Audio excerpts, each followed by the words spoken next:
Hello, and welcome to Nostalgia Marcana. I'm your host, Doug Leaf. Each episode of this podcast, we'll look back on the movies, TV, games, people, and phenomena that we still love talking about all these years later, and ask ourselves why these bits of pop culture still enchant us today. This week, we'll be revisiting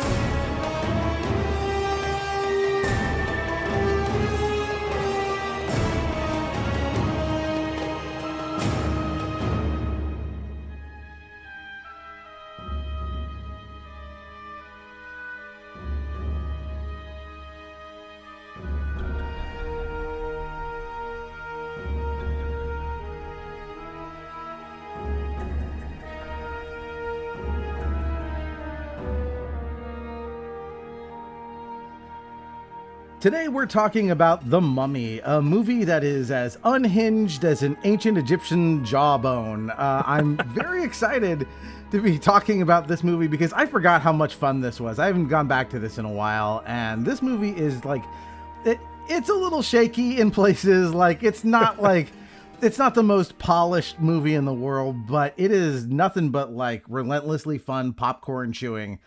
From beginning to end. So I'm very excited to be talking about it. And the voice you just heard is a guest that we have fittingly resurrected from past podcast. He joined me to bring home the entire month of Frodo-vember by covering The Return of the King with me. Please welcome back the Pixel Professor, Jacob Price. How are you? Doing well, Doug. Thanks for having me back. Man, I was so unprepared for that unhinged joke, and that was perfect. That was perfect. They pull that move a lot, and it works. I gotta say, like it is an interesting like visual motif they keep coming back to. But before we go any further, of course, you are one of the hosts of the pre-order bonus podcast. So please tell the good folks out there in the Nile Delta about that show and what it's all about. Thanks. Pre-order bonus podcast is a video games podcast. I am one of two hosts for that. And essentially what we do is we take each episode, we talk about one game that we played, and we kind of give our just impressions, a bit of a review on that game. We like to break things down into categories. This is kind of one of the things we're known for. We talk the narrative game design and then what we perceive as the impact on the industry of different video games. And we've been doing it for a really long time now. We're almost at episode 250. So there's a chance that there is a game we've covered that you liked that you can find in our library there. It's awesome. And it is a great show that I can easily recommend to our listeners. Thank you. But yeah, I reached out to you about, hey, why don't you come back on the show? We loved having you. And you said, let's do The Mummy. So tell me why. Tell me your nostalgic memories of this film and why you wanted to cover it today. Yeah. So let's see. When we bought this, my wife and I, for whatever reason, I was interested in watching The Mummy. What was it? It was some other movie we watched. I want to say it was Ocean's 11 we watched. And I was like, oh, you know what movie I really liked that came around that time period as a kid, was The Mummy. I watched The Mummy a ton growing up. My wife loves Rachel Weisz. And who doesn't to this day like Brendan Fraser? And so I can't remember if she had seen it before or if it had been a long time since we had seen it, but we just ended up grabbing it for like $6 online, this like Blu-ray version or edition of it. And I don't know, as a kid, I loved this. I thought Rick O'Connell was the coolest guy. I even bought, I think it was a PS1. They have a movie video game, The Mummy. If you look at reviews now, reviews are really bad for this game. It was not reviewed well, but I love the game. I love this movie. I used to play back then. Lego used to have like this Egyptology theme with some of their Lego sets. So I would like recreate scenes from The Mummy. So this was like a convergence point of like a lot of my interests as a kid. So that's why I wanted to pick it. And I wanted really just another reason to watch it. So here we are. Yeah. How old were you when The Mummy came out in '99? I was 9. Okay, yeah, that is definitely like the right age for this to hit as hard as it did. Yeah. Because I'm a bit older than you, so like when I was 9, it was 1989, not 1999, Yeah. which was I've talked about it on the podcast. There is no better year in movies than 1989.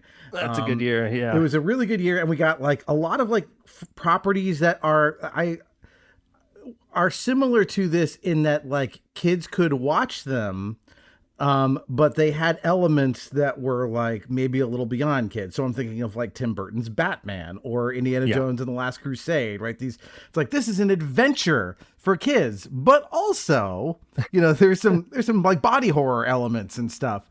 Yeah. And this movie, really has that. As I said, like this is a popcorn chewing adventure. Like it's an amusement park ride. It's really fun. And it's really interesting because it's so different. It's a remake, and like you tend to forget that like this was Universal's attempt to remake the Boris Karloff Mummy from the 30s. Have you ever seen it? The old one? I have not seen that one. No. Me either.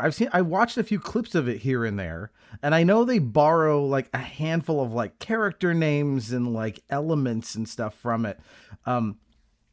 Just kind of the general concept of the mummy, like stalking people to reconstitute itself and, things like that. But this was one of those things where like Universal, they have this stable of monsters, right? Dracula, Yeah. Frankenstein, and they keep trying to like, how do we recapture the magic without having them meet Abbott and Costello?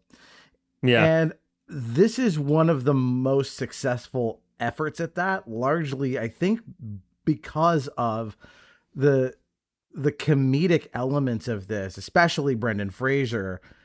Yeah. Like he's so engaging through this whole thing that like I think in the hands of somebody else the script would feel much more clumsy, but he really brings it to life. Yeah. Yeah. Actually, so my wife and I, we rewatched this earlier this week in preparation for the episode today. And she was going through the IMDb trivia. And one thing she pulled from that was that Leonardo DiCaprio almost took the role of Rick O'Connell. And listen, Leo, we love Leo, but dude, I think 1999 Leo would have absolutely tanked this movie in the lead role. I am so glad that it was Brendan Fraser. I was listening to it and I was listening and paying attention to just like Brendan Fraser, right? Like this is his heyday moment, right? We have like Encino Man, we have George of the Jungle, Airheads, yeah. Airheads. This guy is really comfortable with making like really over the top grunts, like really over the top kind of actiony like moments. And I agree, man. Watching it this time through, I was like, no wonder I loved him as a kid because this guy is 110% into this character, into this role. And yeah, he just does it so well. This phrase is overused, I think, but he understood the assignment really well because this really thrives on its tone because like they're doing kind of Indiana Jones stuff, but this is more heightened than Indiana Jones is, like at least the better Indiana Jones movies, right? Like Last Crusade and Raiders of the Lost Ark, they're more grounded in terms of Indy, even though Indy cracks plenty of jokes and is very affable and dashing as a hero. This is one notch closer to cartoon. Yes. And, like when Indiana Jones does that, it usually fails. It feels artificial and weird. Just see, Crystal Skull, right? For that proof. But here it works. And I think it's because Brendan Fraser gives us this like, almost like, again, amusement park level, like humor and tone in a way that's like, I'm letting you into what this is, and now you know what to expect. So when it happens, you're cool with it, as opposed to feeling like this is destroying reality, and I'm now losing faith in the movie. I honestly, I think you nailed a description of his performance perfectly. This is a guy that very much, he's selling you on this character of Rick O'Connell, but it's much more than like, we don't really care about his biography. Something I noticed, like one of the running jokes throughout the movie is that he's teamed up with two British people, and they're constantly cracking jokes about the other, excavation crew, which is they're Americans, and he's American, right? And I think what the point that I'm trying to get out here is he very much sells who this character is much more than it being a biography or trivia or information that we need to know so we care about who Rick O'Connell is. No, we just care that he's a super capable guy and that he's really dashing, right? And he's likable and he can make these asides and sell them. It's like super comedic, but I feel like his comedy here is almost a little subtle, but it's still cartoony in a way because the movie is so cartoony, right? Like how the plots develop. I just feel like there's this really weird mix here of like the cartoonishness, but also the body horror. And somehow Brendan Fraser is able to like bring it all together and center it on him. And it works. I enjoyed it this time as much as I did the first time I watched it. Yeah, the tone is like we keep coming back to cartoons, and so I'll go to like a cartoon from my youth, which is the real Ghostbusters cartoon, right? This has a similar tone, like it's more in tune with like again the cartoon version of the Ghostbusters than it is the live action, the actual human Ghostbusters. Yeah. There's just something about it, and again we should mention two future Academy Award winners here, Brendan Fraser and Rachel Weisz, who got one just 6 years after this for The Constant Gardener. She also this was her big breakthrough, and she is equally as charming as he is. And I think it's their combined charm along with, oh gosh, I have his name, or John Hannah as her brother, Jonathan. The three of them together make for a very compelling trio of heroes, especially given how their limitations are very much on Front Street. Yeah. Yeah, I agree. Rachel Weisz, this time watching through it, I was paying a lot of attention to her. This is somebody who I felt like she was like, okay, this is the nerdy librarian. And I think she plays that really well, where what gets her really excited is talking about Egyptian history, talking about these mummies. This is the type of person where she might be I don't know, she kind of plays, in my opinion, like the introvert that's let free. Okay, what do you actually care about? Somebody who would normally be introverted in most circumstances. And she's like, okay, it's my turn to talk. And she has a lot of speaking role. She has a lot of dialogue in here. And again, I think her performance is a little subtle, but I think the moment that stood out to me probably the most from her performance is when they're early at the dig site of Hamunaptra and they've been drinking because the prison warden that they have with them has died. And due to bug in brain, right? Sorry, spoilers, I guess. But there's this moment that focuses on her, and he's like, Rick O'Connell, Brendan Fraser is like, I get all these people, but I don't get you. And she stands up, triumphantly. I am a librarian. She just wears who she is super proudly. And that is a skill set. The librarian, knowledge, historian skill set is just crucial for this adventure to be successful, just as much as it is the brawn and dashing charm of Rick O'Connell. Yeah. And I think what's also helped here, so this is written and directed by Stephen Sommers, who I think he really had his vision for this is very strong. You can feel like he's like, I know what this is supposed to be. So I know what the end product has to look like for it to work. And, there's ways in which this is the CGI is kind of creaky now for even by 1999 standards. It's, like I said, this is the same year that the Phantom Menace came out. And for all of the criticisms of the Phantom Menace, special effects are pretty good, so, but there's something very charming about this now, this kind of, first wave of CGI stuff, looking a little goofy. The other thing I wanted to bring up here is this was not an easy shoot. This was a very difficult film to actually make, partially because of just, the harsh weather conditions of the Moroccan desert where they filmed it. But also just there was something I read where they came up with this drink that everyone had to, like, you have to guzzle this thing every 2 hours so you don't get dehydrated and die, like that kind of stuff. Great. Yeah. And then we'll talk about, there's a scene where Brendan Fraser is almost hung, and he almost died in real life filming that scene. This was one of the trivia that my wife shared with me. I was like, I cannot believe. I know that he did his own stunts and he got injured doing a lot of his own stunts. I cannot believe it is so difficult. It was so difficult for me to watch that scene specifically after my spouse had told me that. I was like, it better be fine this time. I know it's fine every time, but this time it better be okay. Yeah, if you don't know that, it's just, entertaining part of the movie. But when you realize, like, oh, he almost died trying to film this scene. Also, something you would think that, like, that you would figure out how to do this in advance safely. It's, Yeah. it's not complicated.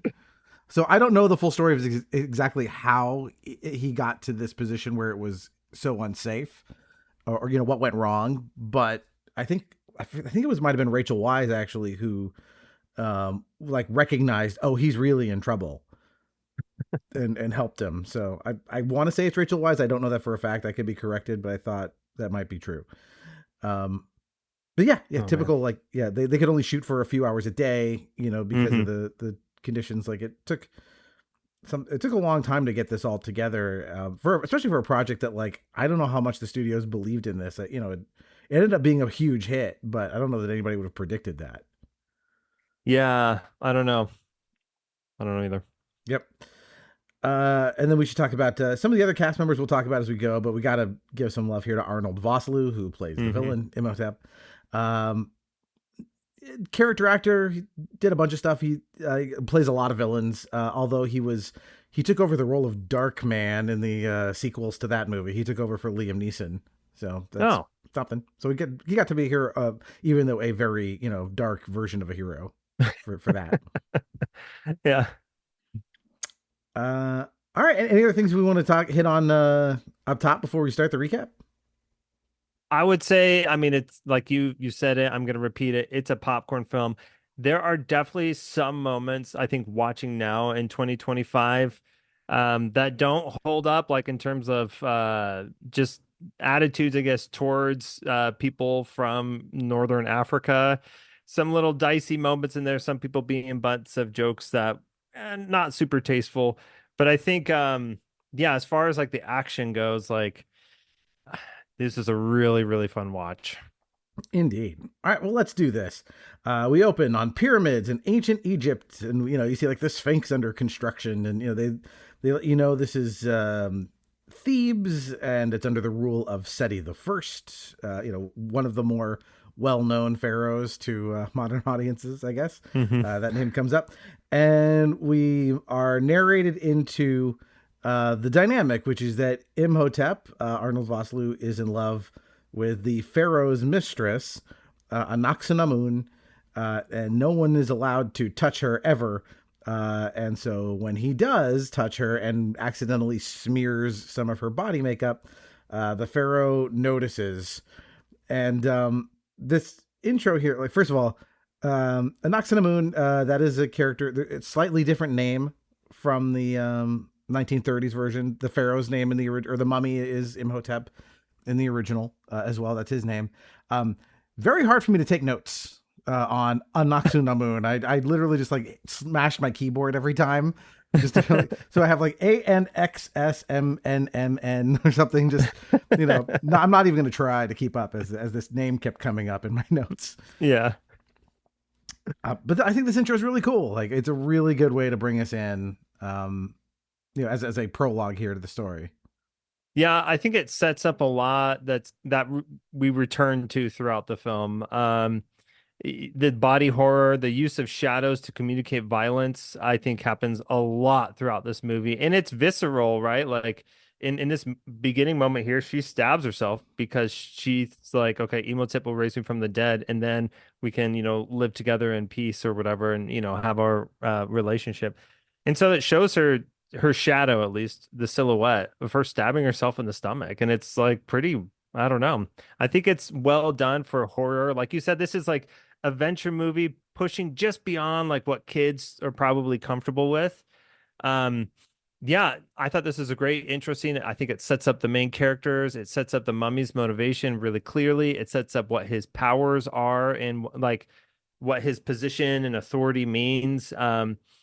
Yeah, I think it just sets, because we don't really develop this story too much, like the story of the mummy's motivation.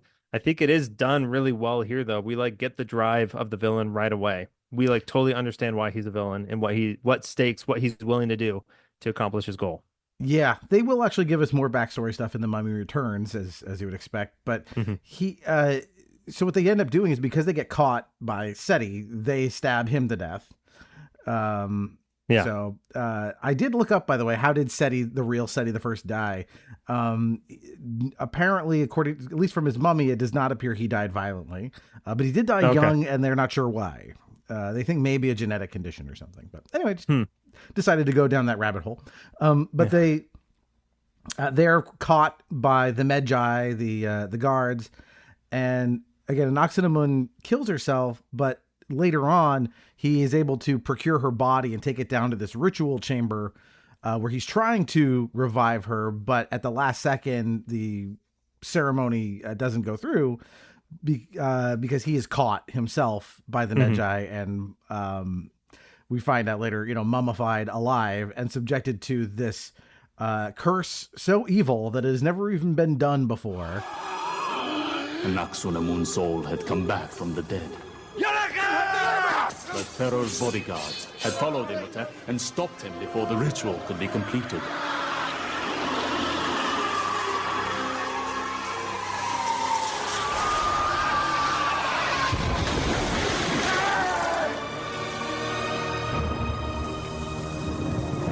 Imhotep's priests were condemned to be mummified alive.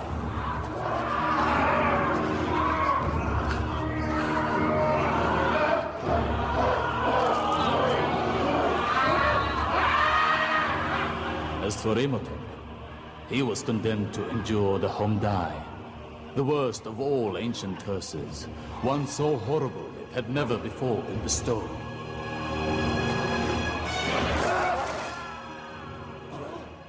And they talk about like they can't ever let him out because if he was to be let out, then he'd have all sorts of evil powers and stuff, which is, I guess, they maybe just kill him a regular way so that doesn't happen. I don't know.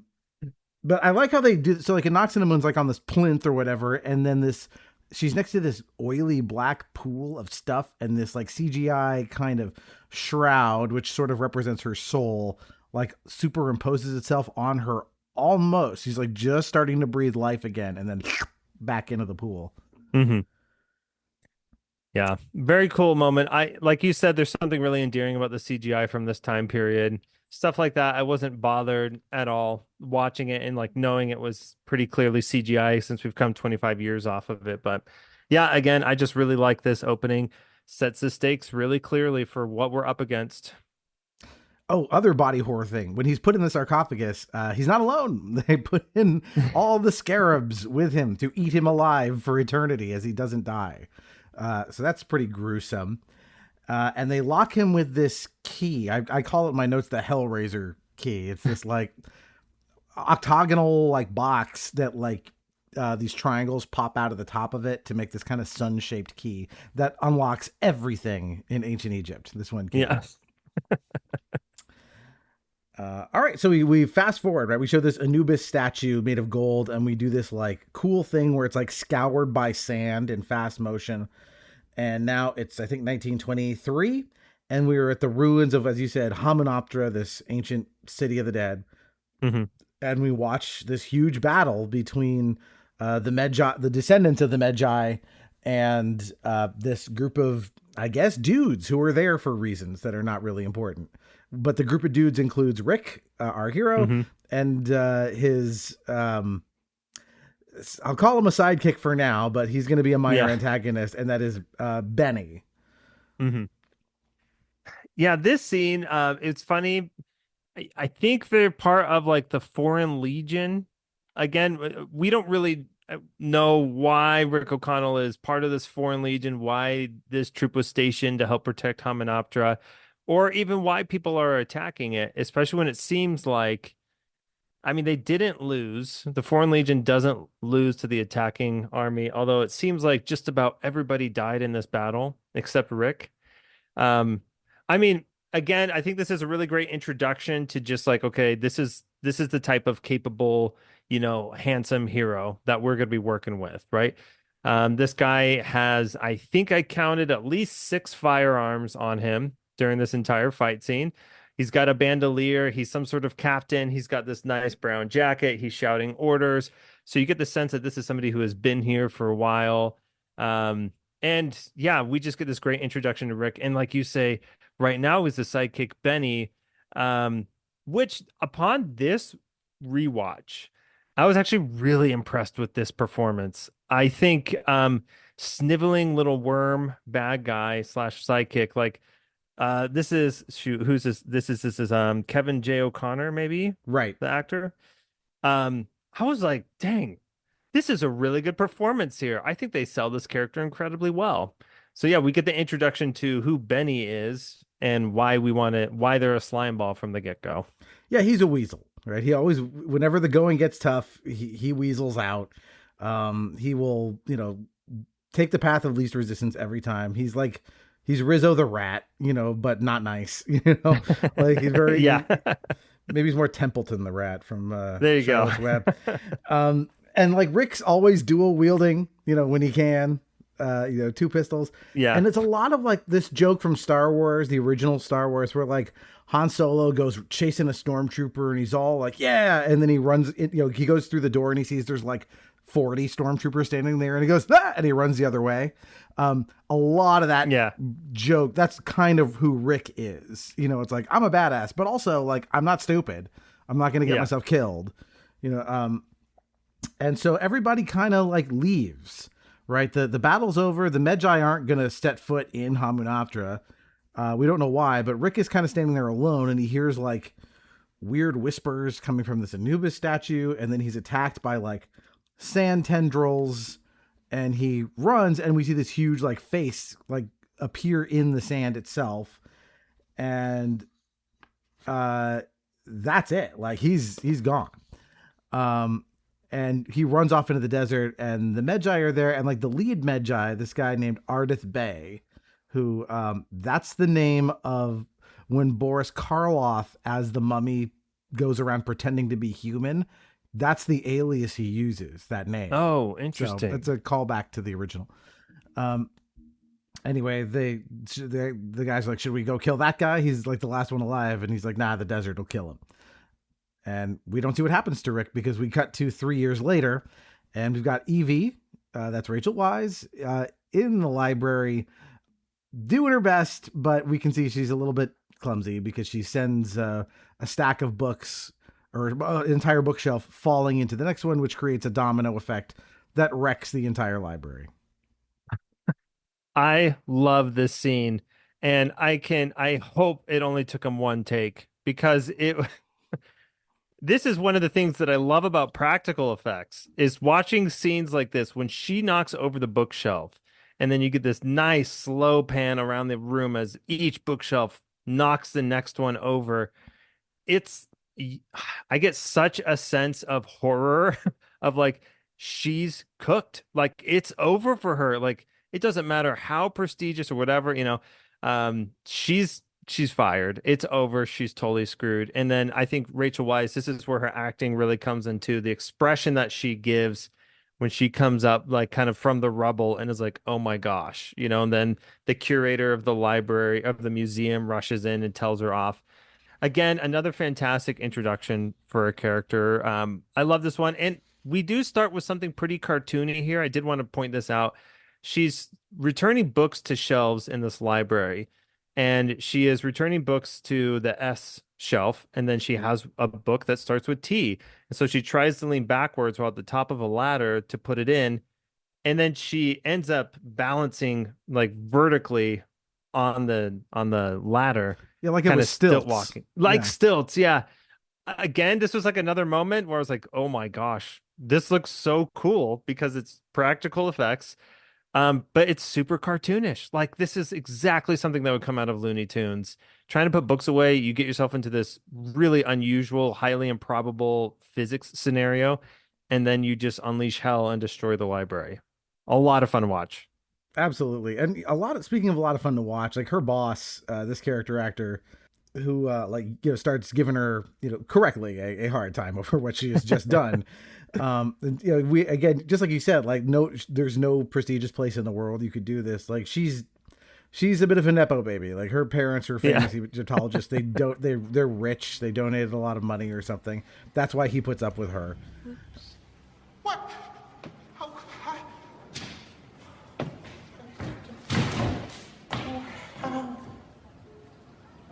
Look at this!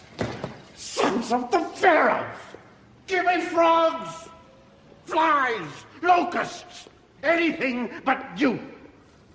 Compared to you, the other plagues were a joy! I'm so very sorry it was an accident. Darling girl, when Ramses destroyed Syria, that was an accident.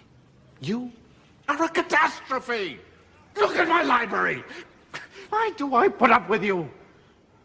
Well, you put up with me because I can read and write ancient Egyptian, and I can decipher hieroglyphics and hieratic, and well, I am the only person within 1,000 miles who knows how to properly code and catalogue this library. That's why. I put up with you because your father and mother were our finest patrons. That's why.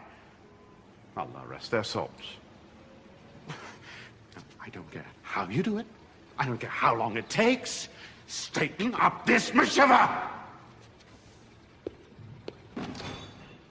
But she does mention, like, hey, I can read and decipher ancient languages really well. Like, she's not, useless or anything. Mm-hmm. But she hears this noise from the next room, and she goes to investigate it. We've got a little bit like, oh, is this going to be spooky? Because she opens up a sarcophagus, and this mummified corpse pops out, but it's her brother, Jonathan, underneath it, who doesn't bring a lot to the table. He's mostly just kind of a foppish drunk. He's also somewhat knowledgeable about Egyptology stuff, but not as much as her. Mm-hmm. Yeah, I do love this dynamic between the siblings. They very much feel like siblings, right? And it's interesting because she, like you point out, she gets called out for being a Nepo baby in the previous scene. It's just kind of cool to see, okay, what do these two people from like rich parents, rich Egyptologists do with their lives? She's very much carrying on this legacy. She's trying to impress the Bembridge scholars, this sort of, this institution of Egyptologists that don't recognize her as like an official academic Egyptologist scholar, despite her many applications. And then you have her brother, who very much feels like what we would first think of when we think of a Nepo baby. He's just kind of bumming around. He is a treasure hunter. And I say that with a question mark in my intonation because it's insinuated that he's not successful, that he's not actually trying to do very much treasure hunting, and that he mostly comes back with scraps for sister to check out. But this time he comes back with what'd she say? I think you found something, Please tell me I found something. I think you found something. Right. And what he has come into possession of, he says he found it at a dig site in Thebes. We'll find out that's not actually true. But he's got the Hellraiser key. And she opens, like it pops open, and there's a parchment inside. And so we have this scene of her explaining this to her boss, that this parchment is all about the city of Hamunaptra, which, she believes is real. Most people think it's a myth. And that there's a curse, that the city's supposed to have some kind of giant treasure in it, and it could disappear under the sand with a flick of a switch. Put that a pin in that for later. And then they accidentally burn the parchment a little bit. And there's this discussion like, okay, where did you really get this thing? And they're walking through this prison, and Jonathan says, okay, I didn't get it in Thebes. I lied. I pickpocketed it from a drunk. Turns out that drunk was Rick O'Connell, and he is still in jail, and they want to talk to him about the box that he had. So there's a little bit of shortcutting here, and like, how exactly did Jonathan even know to talk to Rick, that he would have this on him? You know, all it doesn't really matter.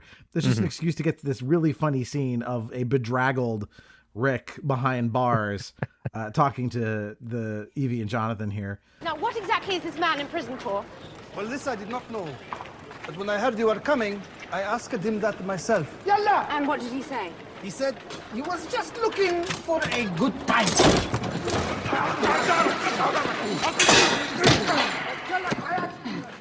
This is the man that you stole it from? Yes, exactly. So why don't we just go sniff out a spot of tiffin? Who are you? And who's the broad? Broad? Well, I'm just local sort of missionary chap, spreading the good word and all that. But this is my sister, Evie. How do you do? Oh, well, guess she's not total loss. I beg your pardon. I'll be back in a moment. Ask him about the box. We've found... hello, excuse me. We both found your puzzle box, and we've come to ask you about it. No. No. No. You came to ask me about Ham Aptra. How do you know that the box pertains to Hamanaptra? Because that's where I was when I found it. I was there. But how do we know? That's not a load of pig swallow. You know, I know you. No. I've just got one of those faces. And he says, do you really want to know about Hamanaptra? And gets her to come close. And at that point, he just plants a big kiss on her. Yeah. Which is actually going to be a really important plot moment for like the next 30 minutes because it keeps coming up in conversation. Yeah, I love that we get to see Rick in prison with long hair, very, very much looking like George of the Jungle here. And yeah, it's just a fun moment here.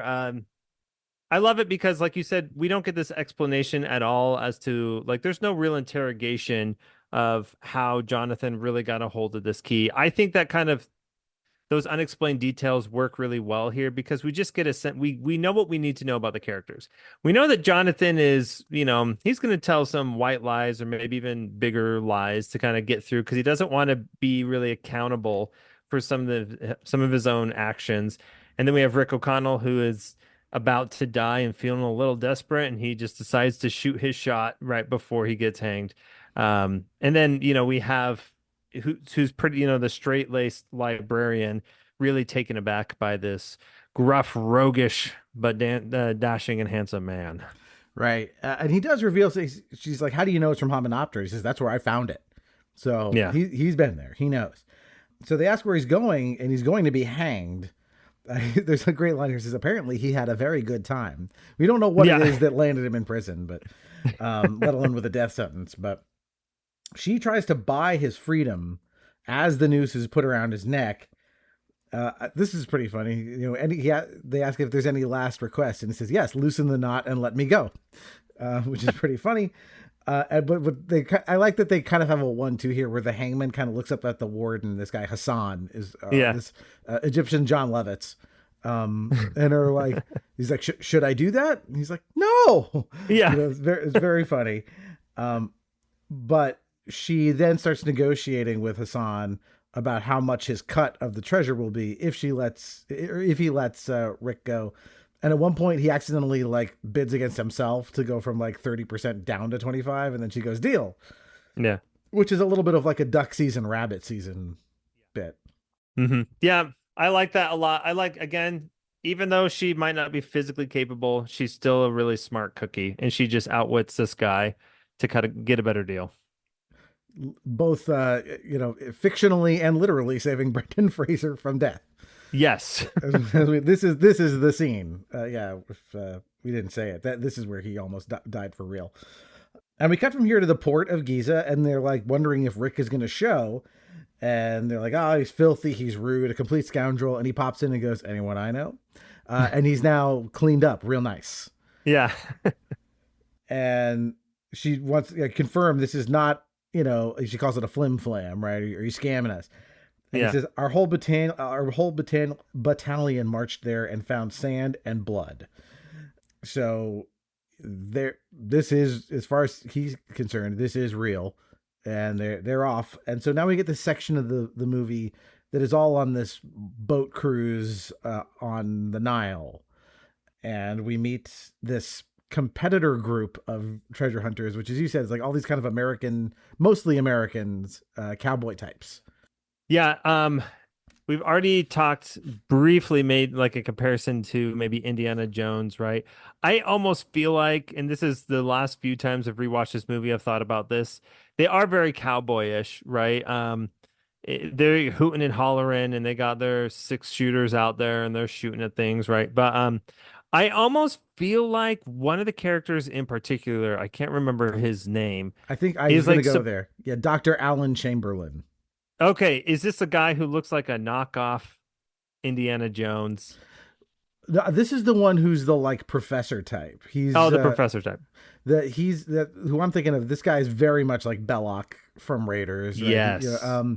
He's played by I have it here. Hold on. Jonathan Hyde, who audiences would best know from Jumanji. He plays the dad, yes. aka also the game hunter. The game hunter, yeah. Yeah, that's him. Yeah, I just love that we get this, like, we're totally bought in, I think, at this point on Evie and Rick, right? Like, they're clearly the heroes, the protagonists of the story. And then we just get their counterparts here, right? People who show up with literally a lot more flash and bang, a lot more flair. They're super open about what it is that they're doing, while Evie, Jonathan, and Rick are trying to keep this pretty hush-hush because Hamunaptra is this myth. They don't want people, they don't really want competition here. They want to keep this really low profile. And then you have the exact opposite across the room. I think that I really like this dynamic that's actually set up here between these two groups. I always get a little worried in movies when too many characters get introduced, and I'm wondering, okay, is there going to be too much competition for screen time, for dialogue, for how things get pushed forward? And I feel like for the most part, this competitive group, like the group itself, is treated almost as a singular character, and it doesn't get in the way of a lot of the storytelling. It really just functions to serve as like a mirror of like what's happening. And it does help with a lot of the plot moving things forward. The fact that, what happens to the individual groups, the individual people of this group later, like all this stuff becomes really, really important. And this time watching it, I kind of thought to myself, it seems like with Evie and Rick, we get a lot of focus of characterization and plot development, but it's nice to have other characters where we're not worried so much about their character development, but just to see how they move the plot forward to make for a really rich background for these main protagonists to really shine. And so that's kind of what I walked away from with this group. And it starts with this cool action scene on this boat.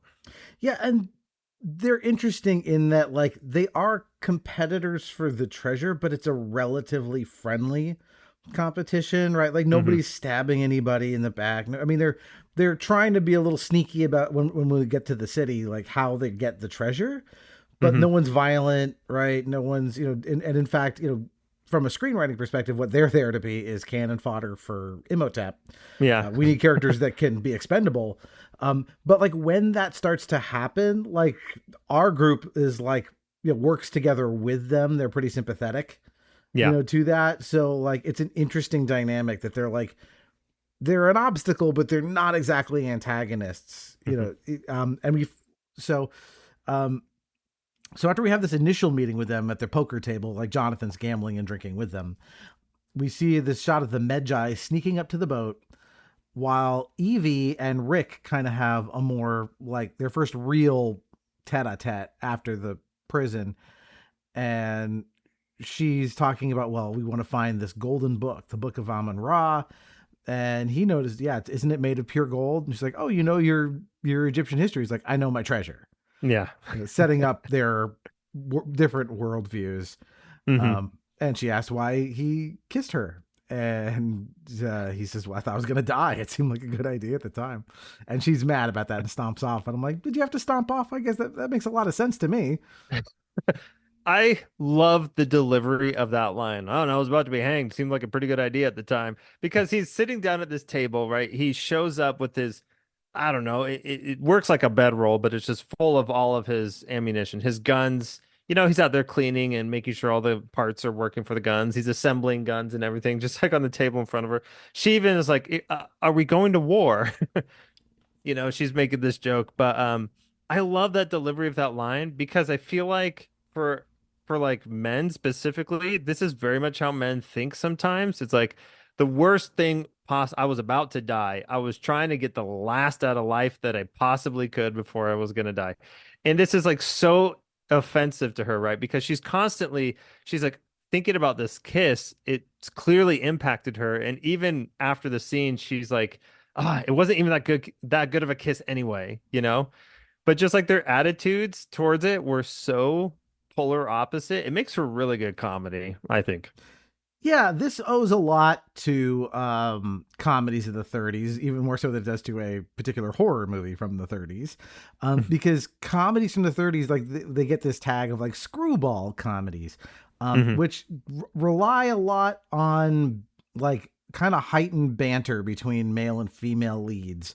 And this is a pretty good example of what that looks like. Again, we did cover all three of the original Indiana Jones trilogy, and like Temple of Doom has a lot of this between Indy and Kate Capshaw's character.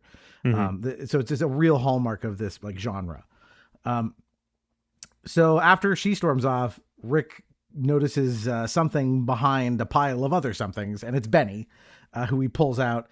And, he quickly susses out that Benny is the one leading the other group. What a surprise! My good friend, you're alive. I was so very, very worried. Well, if it ain't my little buddy Benny, I think I'll kill you. Think of my children. You don't have any children.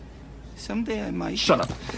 So you're the one who's leading the Americans. I might have known. So what's the scam, Betty? You take them out into the middle of the desert, and then you leave them to rot? Unfortunately, no. These Americans are smart. They pay me only half now, half when I get them back to Cairo, so this time I must go all the way. Them's the breaks, huh? You never believed in Hamanoptera, O'Connell. Why are you going back? You see that girl? She saved my neck. You always did have more balls than brains. Yeah. Goodbye, Benny. Because, of course, he is one of the last few survivors that would know where Hamunaptra is. And there's some very funny, again, banter between them, which is like, oh, don't hit me. Think of my children. It's like, you don't have any children. Like, I might someday, this kind of stuff. And you could tell what a weasel he is, like a real scoundrel, because he says like, oh, you're going to, the scam is to like leave them to rot in the desert, right? And he's like, well, no, because they said they don't pay me only half, and then they pay me the other half after we get back. But he says like, before he said, he's like, unfortunately, no. Like, darn it, they got in the way of my murder plot. Yeah. Yeah, Benny is such a weasel. It's really interesting the kind of physicality that they have in this between Rick O'Connell and Benny. Rick is throwing Benny over through many things, I would say, in this movie. It happens quite a lot. It's funny because you talk about how like the kind of competition between the American group and then Evie, Rick, and Jonathan, it ends up being quite friendly. It's more of a friendly rivalry, and they do end up working together. But here we see like, I don't know, I can't tell. Like, is Rick just waiting for Benny to be the bug that he can squash? Or like, they just seem like this such unlikely duo, and they're back and forths, it's a different type of sharpness. Rick O'Connell is so much brawn. He brings a lot of muscle to kind of when they fight back and forth. But man, Benny's a weasel. He's a slime ball. He can slither out of just about any scenario ever. And that's going to be a big part of what happens later in the movie, too. Well, here he doesn't slither out. Rick just throws him overboard. Just hucks him over the edge. Which is lucky for him, as it turns out, because as Evie is, as you mentioned, she's kind of pacing around in her room in her lingerie, grousing over this kiss. One of the Magi shows up to demand the key and the map back. Rick bursts in to deal with this, and this leads to a candle getting knocked over, a fire gets started, and there's just this bang bang shoot 'em up insanity chaos all over the ship. And it basically ends with the entire American team and Benny and they have a huge like Egyptian local workforce with them too. That all on one side of the river, and Rick, Evie, Jonathan, and Hassan, the warden who's with them, all on the other side, and we get this really funny taunt. Hey! O'Connell! It looks to me like I've got all the horses! Hey, Benny! Looks to me like you're on the wrong side of the river!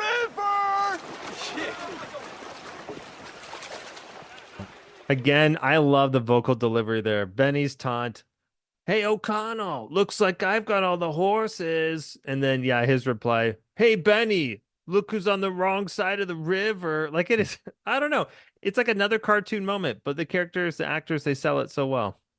Yeah, he really does. Again, this is the kind of thing where, again, it's Brendan Fraser's just that it factor that he has and the delivery that you love him for this. Like, I don't think any other actor would have delivered it that way. And, again, just with that, cleft chin and a bunch of charm, like he gets by on this. And the action sequence itself is pretty good. Like it's very chaotic. There's lots of funny little like moments within it, usually around things like, Jonathan not knowing what to do or accidentally helping in some way. Yeah. Stuff like that. And so it's the next day. They are haggling for camels because they need some way to get through the desert. And there's that interchange where Jonathan, or there's a joke about like, well, you could have just traded in your sister for the camels. And she's like, awfully tempting. And speaking of awfully tempting, she walks in like this Princess Jasmine outfit. Because Rachel Weisz is a pretty lady, and it works. Yes. And so now we get this like montage of the four of them marching through the desert, again, shades of Lawrence of Arabia, stuff like that. And she proves very adept at riding a camel. Yeah. This is one of those scenes where Jonathan keeps making jokes about Hassan, and I'm kind of like, maybe this doesn't hold up super well. This is kind of where the humor was at. But as they're kind of traveling through, I think it's a great montage. This is probably one of the first moments in the movie, especially on this recent rewatch, where I was like, this is where the music is really starting to come in. And this is where I really started paying attention to just the swells of the music, the motifs of the music, and how they complement all the different scenes, especially with the scene we're coming up against, which is when we first arrived to Hamunaptra. But the music ended up being, I think this time watching through, I was like, oh yeah, so much of what I love about this music is actually just the soundtrack as well. It's very Lawrence of Arabia in terms of the sound of it. Yeah. And we should credit it's Jerry Goldsmith. So no slouch in the music department. Many, many great film scores under his belt. And he does a good job here. Speaking of like jokes about Hassan, I just looking at him, I was like, dude's wearing like a suit, or not a suit, but like a jacket and tie. Yeah. Like it's gotta be 120 degrees out. Like I know it's like the 1920s, but I couldn't imagine like wearing that. Also, forget like the character, the actor has to wear that outfit. Like that seemed the brutal. logistics of wearing that in Morocco, right? All right, so we have this sweet kind of scene where Evie's like nodding off on Rick. Like they're all asleep on their camels, and she's like, she kind of falls asleep on him, but he kind of like nudges her back vertically on her camel. And Ardith Bay is there kind of from a distance. He goes, oh, this one is strong. So we're just kind of keeping him in the picture. He's watching them from like the periphery. Mm-hmm. And so the next morning, the two teams run into each other again, and they decide it's a race to Hamunaptra from there. And Rick says, well, the sun's about to show you the way. And like as the sun rises, there's like a mirage that turns into the city, which is a nice touch. Makes sense why no one could find it in the desert unless you already knew where it was. And so they haul ass for Hamunaptra, and they arrive at the city. And there's this moment, like, again, very 1930s, where everyone's making camp and they're kind of like getting ready to go on this excavation. And Dr. Jumanji there, Chamberlain, that's his name. So they're talking about like, why are they digging over there? What does a woman know? Cut to Evie just quoting chapter and verse, with everything she knows about what they're doing, which is setting up these like mirrors to bounce sunlight into the dig site. But this is such a like quintessential 30s thing of like, women, cut to like spunky woman showing how it's done. Yeah. From this moment, this specific joke, I also started noticing a lot of punchlines are delivered with cuts like this, right? Somebody will say one thing and that's your setup, and then it cuts and you see somebody contradict that, and that's your punchline. I thought this was another great way. Like I said earlier, this is like the introvert kind of let loose in that she's just allowed to be the expert in the room, where, she keeps referencing the Bembridge scholars. Like she's read all the scholarship on this. She's read all the primary texts.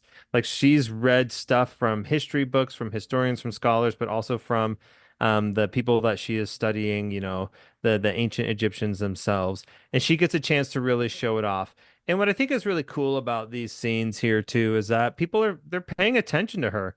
Like she has a lot to say. They're asking questions. Like I thought it was a really cool treatment of the character, right? To just be like, okay, she's the one who gets it, so let's follow her lead. Like this is her area of expertise, so she needs to lead here. But yeah, I love that transition, that cut, that joke specifically.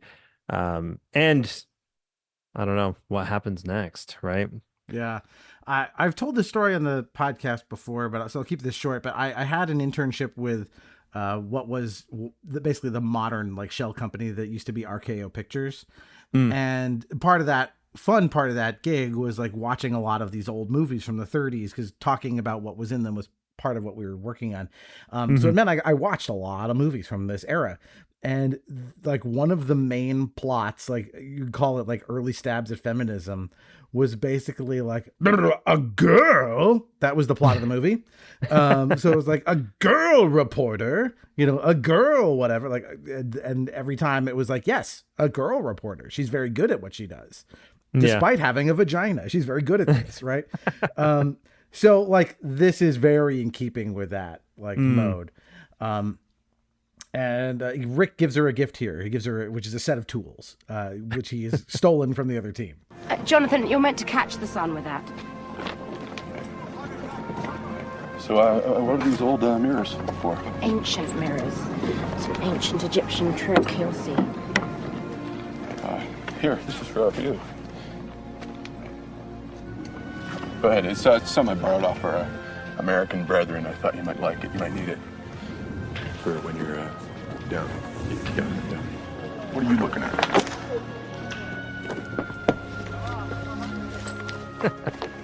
And so they go inside the ancient chamber, and they use the mirrors to, light everything up, Zelda style, and they determine that this is an antechamber that was used for mummification. They go through another like Temple of Doom thing, a big hallway full of bugs. And they come to this, the bottom of a statue of Anubis, where his legs are. And there's supposed to be a secret compartment somewhere at the bottom. How they know this, I don't know. Whatever, they know it. And they hear this, some strange sounds that sound like chanting. And Rick ends up dual wielding his pistols to come face to face with the other team. You scared the bejesus out of us, O'Connell. Likewise. Hey, that's my toolkit. No, I don't think so. Okay, perhaps I was mistaken. Well, have a nice day, gentlemen. We have a lot of work to be getting along with. Push off. This is our dig site. We got here first. This here's our statue, friend. I don't see your name written on it, pal. Yes, well, there's only 4 of you and 15 of me. Your odds are not so great, O'Connell. I've had worse. Yeah, me too. Oh, look, for goodness sake, let's be nice, children. If we're going to play together, we must learn to share. There are other places to dig. Who basically say like, we get to search the statue first, and there's about to be some kind of a conflict over it, but Evie basically says, well, we'll find somewhere else to dig. Thank you very much. Knowingly, that she's got a better idea. That idea is to dig upwards into the statue from the chamber directly below it.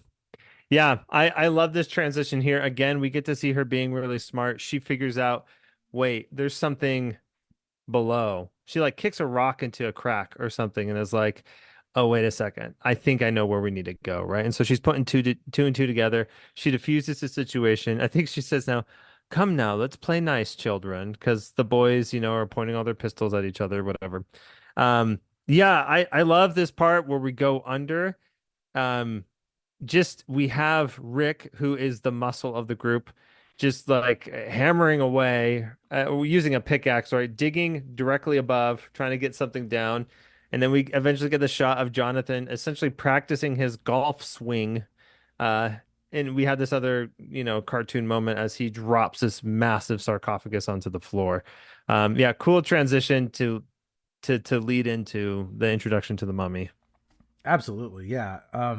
And so we're gonna start getting to some of the more booby trap type stuff down here, because we watch Hassan, who's gone off on his own for reasons I can't even imagine. I would never break from the group in a place like this, but he goes wandering off and finds this carving of a man on a wall and kind of a pose that's like he's in terror, and then he imitates it.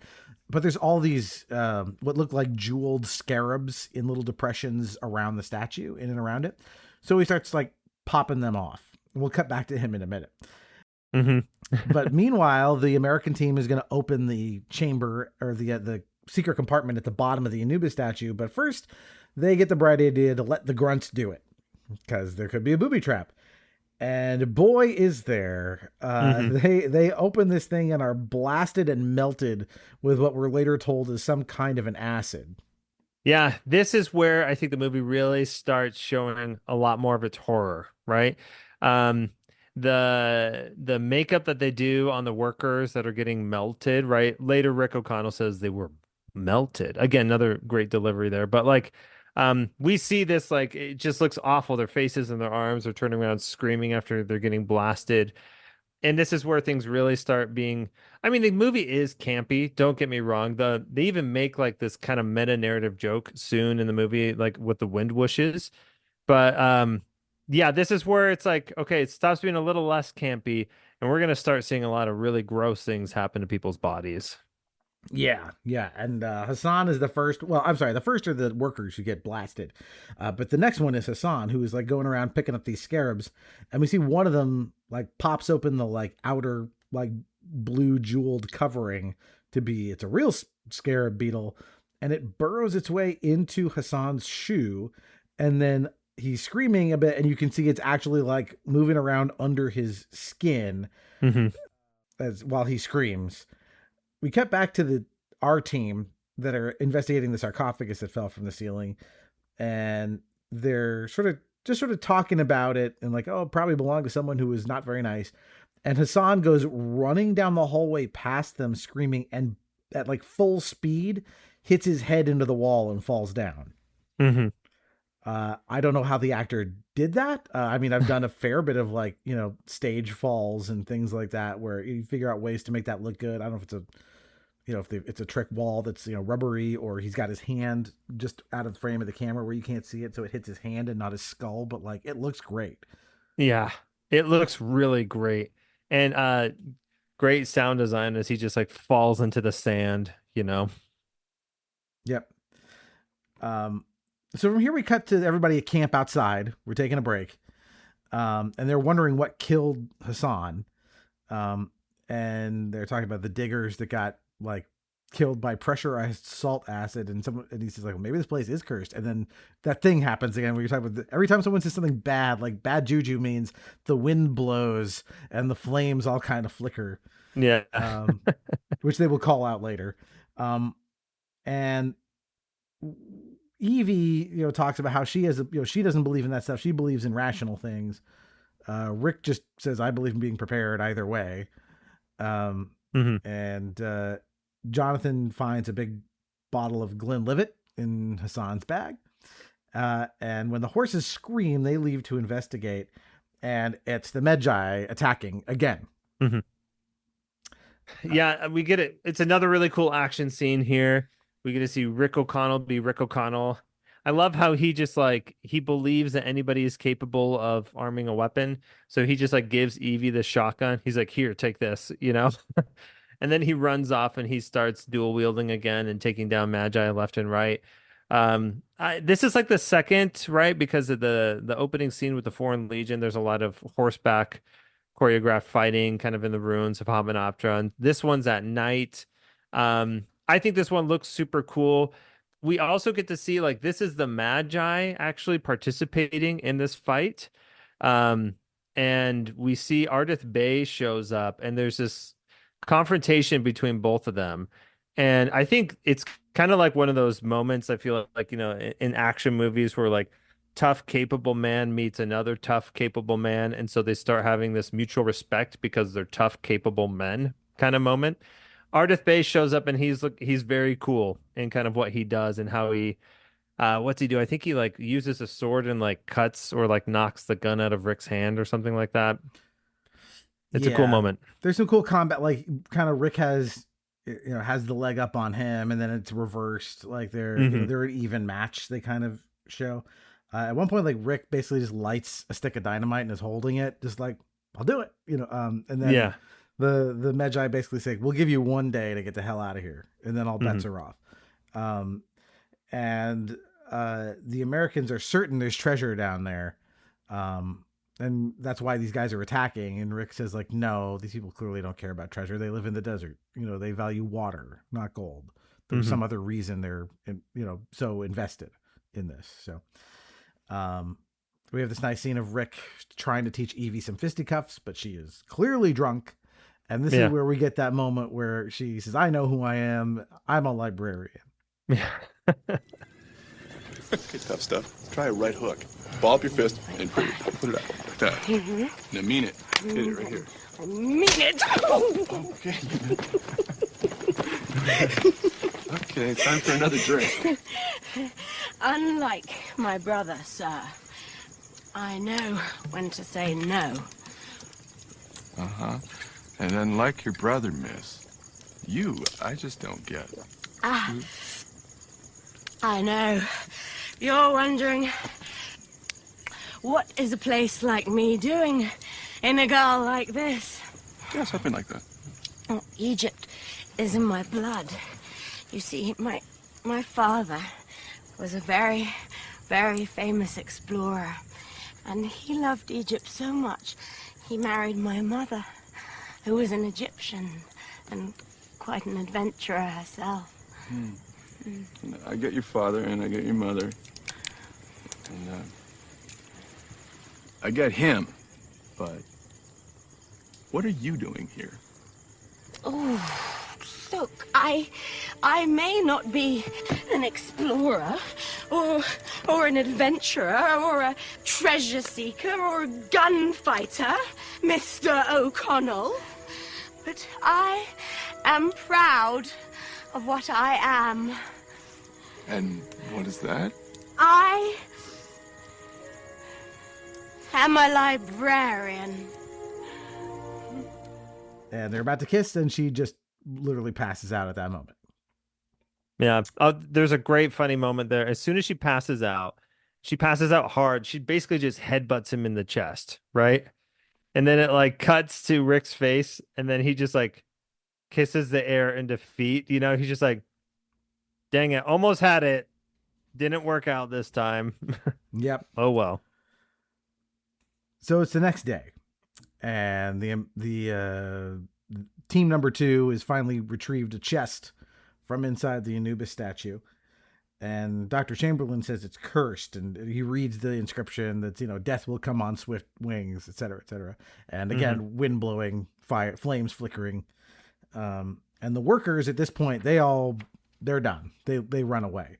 Which, they've probably seen enough of their friends melted and shot. It's time to go. And he says, he keeps reading, the undead thing, if brought back to life, will kill everyone who opens the chest and regenerate by taking their organs and fluids, becoming a plague upon this earth. Very helpful that they wrote all of this on the outside of the box. Yes. And Benny just takes off running. Maybe it's just instinct or whatever. He is not in the room when they open the box, which is very important for what's about to happen. That it's just this team of 4 dudes. Meanwhile, our team is opening a different box. It is a sarcophagus.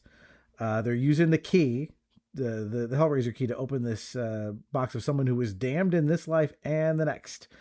And this is what we'll find out is Imhotep's corpse, which is shockingly, quote, juicy, unquote, for something this old.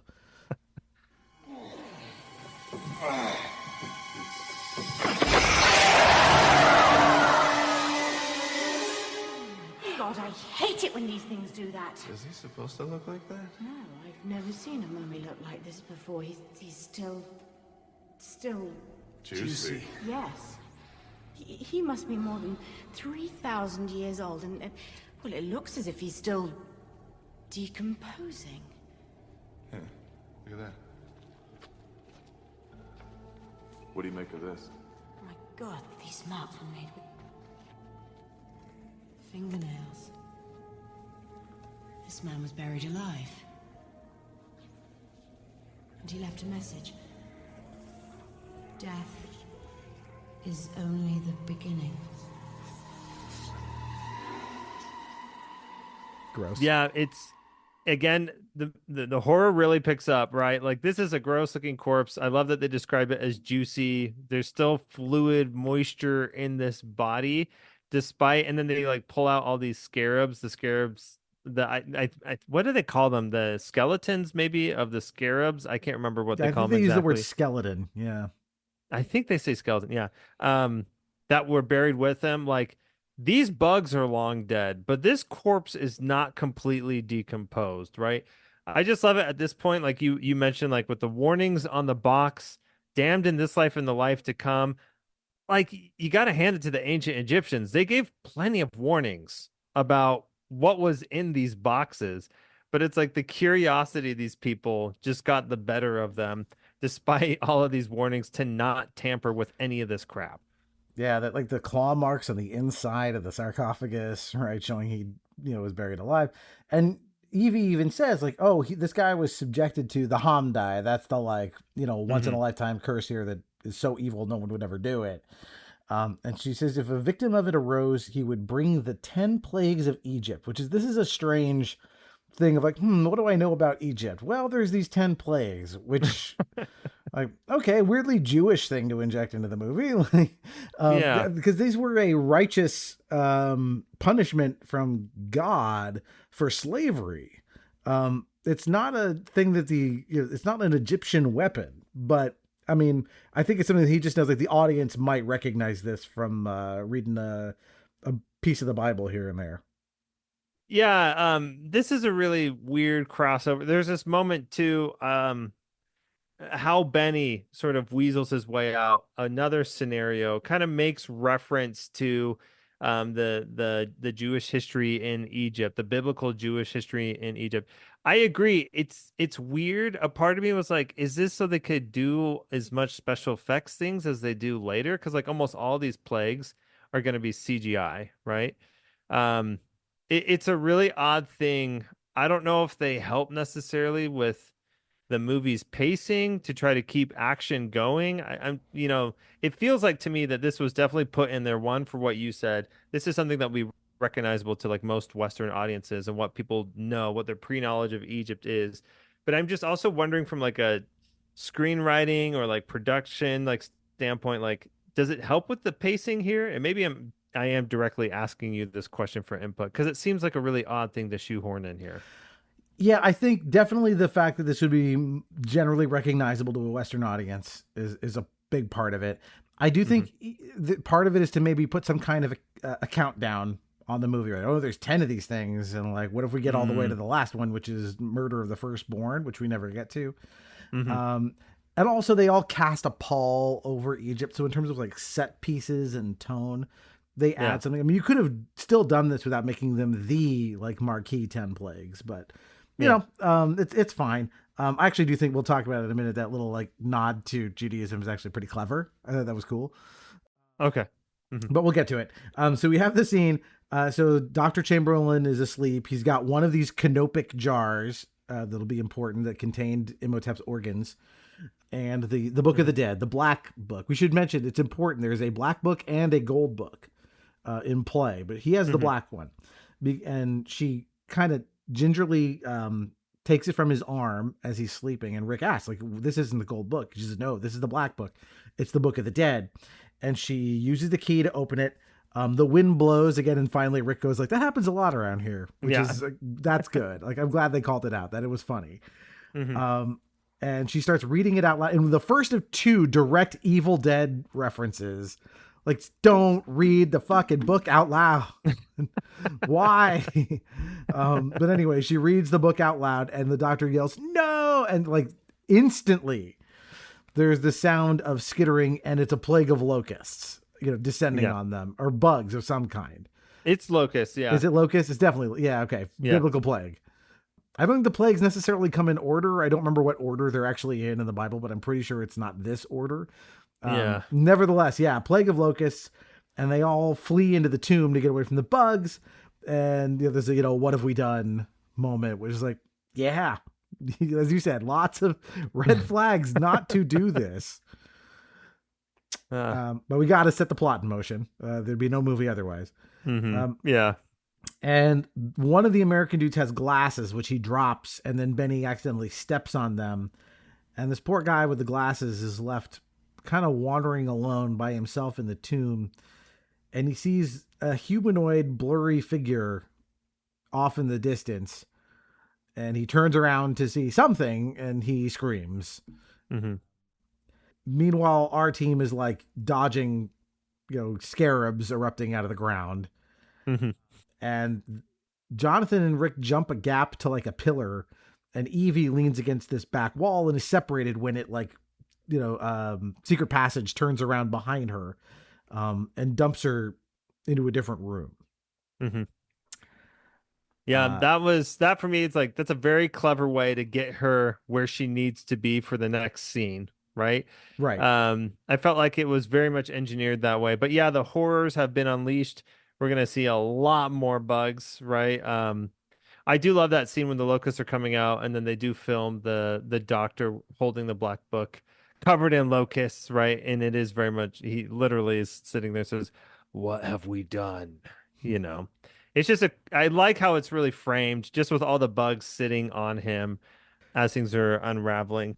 Those look like real bugs too. Like the ones, I mean, there's a lot of CGI bugs here, but the ones that are like directly on him, that looks like he had to sit around and get a bunch of real bugs stuck all over him for a day of shooting. Yeah, I think that I'm pretty confident that those bugs were real, the ones on him. Now it's like, okay, we're off to the races. Here goes the movie. Yeah. And so we, catch up with Evie, who finds the guy with the glasses, who is now missing his eyes and his tongue. And she turns around to see Imhotep, who now the corpse has eyes and a tongue. He doesn't look very good, but otherwise he has an eyes and a tongue that he didn't have before. And she kind of backs up against a wall, and he looks at her and goes, Anaxu Namun? Setting up a thing that doesn't really pay off until the second movie, with this idea that like she's a reincarnation of her, or like a descendant of hers. This is a thing again from the Karloff movie, that like the heroine is like, the mummy believes, the reincarnation of that movie's version of Anaxu Namun. Okay. All right. So Rick is he's working on this wall, but they're forced to run when like the scarabs come, like, because when you say scarabs, it's like a cloud of them basically. Coming, and they just like skeletonize one of the like scrub, the NPCs. Is down, and Imhotep asks Evie to come with him via subtitles. He only speaks in Egyptian. And they all come in, like Rick and Jonathan come in, and they see him, and he does this like, again, unhinged jaw, like roar at them. Like, this is his move. And Rick shoots him with his rifle, and they all make a run for it to the outside, where they run straight into Ardith and the Medjay. I told you to leave or die. You refused. Now you may have killed us all. For you have unleashed the creature that we have feared for more than 3,000 years. Relax, I got him. No mortal weapon can kill this creature. He's not of this world.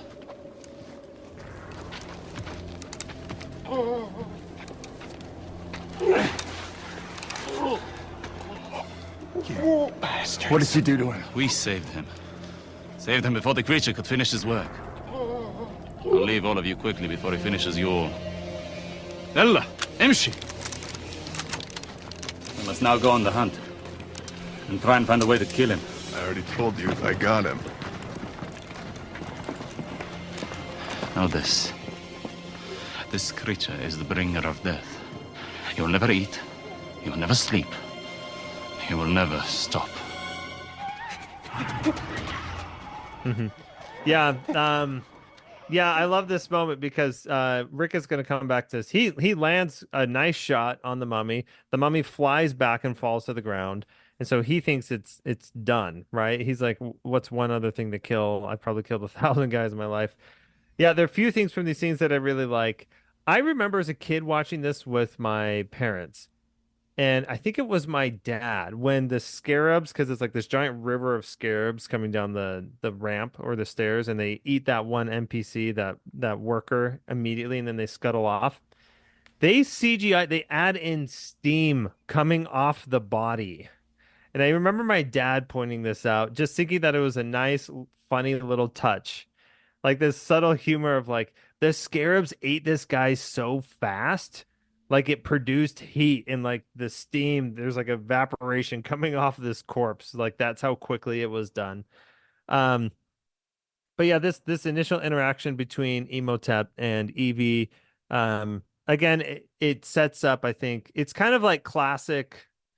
I always think of Velma and Scooby-Doo here when the one American loses his glasses, because literally he says, "My glasses."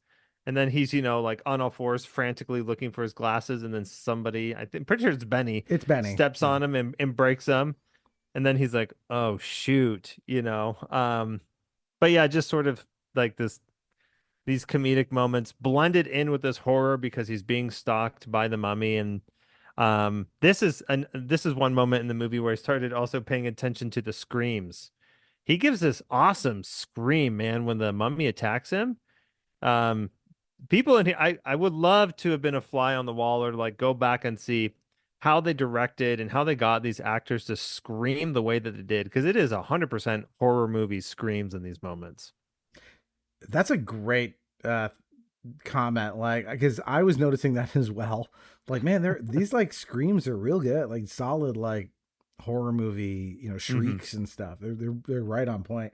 Yeah. And again, like Ardith is like, telling Rick, like, this thing will not stop. He will not sleep. He will just keep coming until he gets what he wants. So, y'all done messed up. Yeah.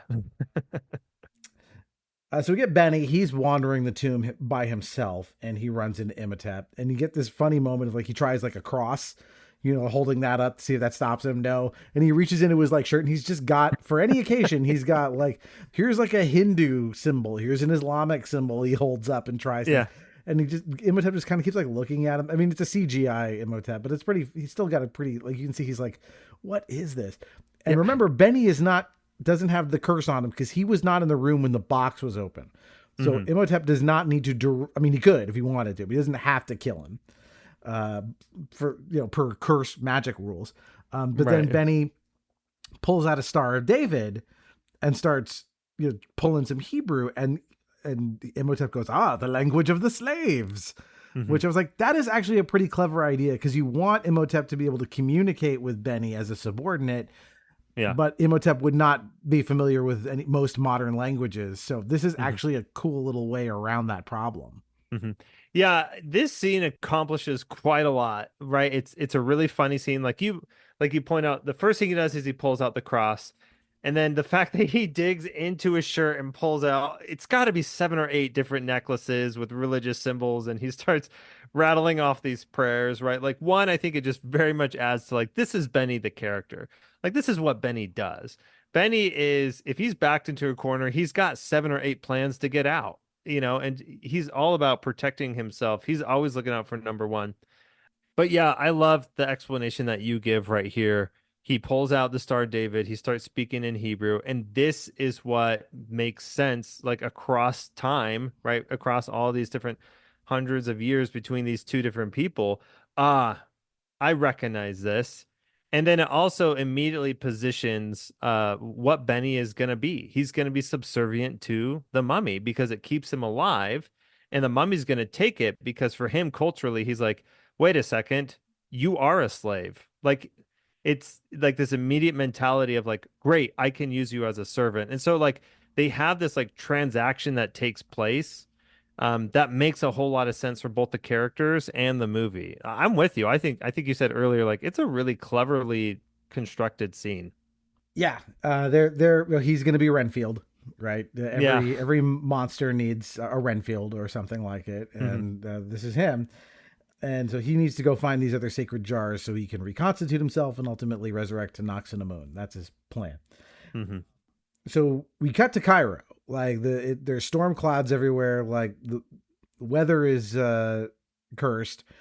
As Evie and Rick are like just throwing shit into a suitcase. It's just time to get the hell out of Dodge.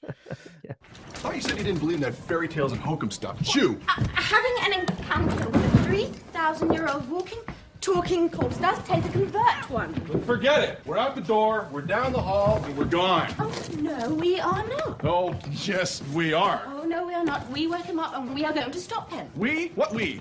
We didn't read that book. I told you not to play around with that thing. Didn't I tell you not to play around with that thing? Right then, me. I woke him up and I intend to stop him. Oh, yeah? How? You heard the man. No mortal weapons can kill this guy. Oh, well, then we are just going to have to find some immortal ones. There goes that we again.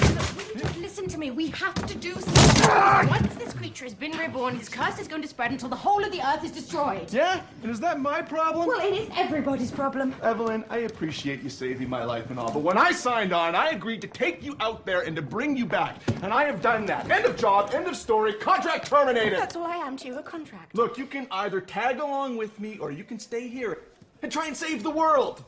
What's it gonna be? I'm staying. Fine. Fine. Fine. Fine. Fine. And she is like, no, we need to stay and fight this. And he's like, how? Like, mortal weapons won't work. He's like, well, we need some immortal weapons to do this. And there's this kind of like, fine.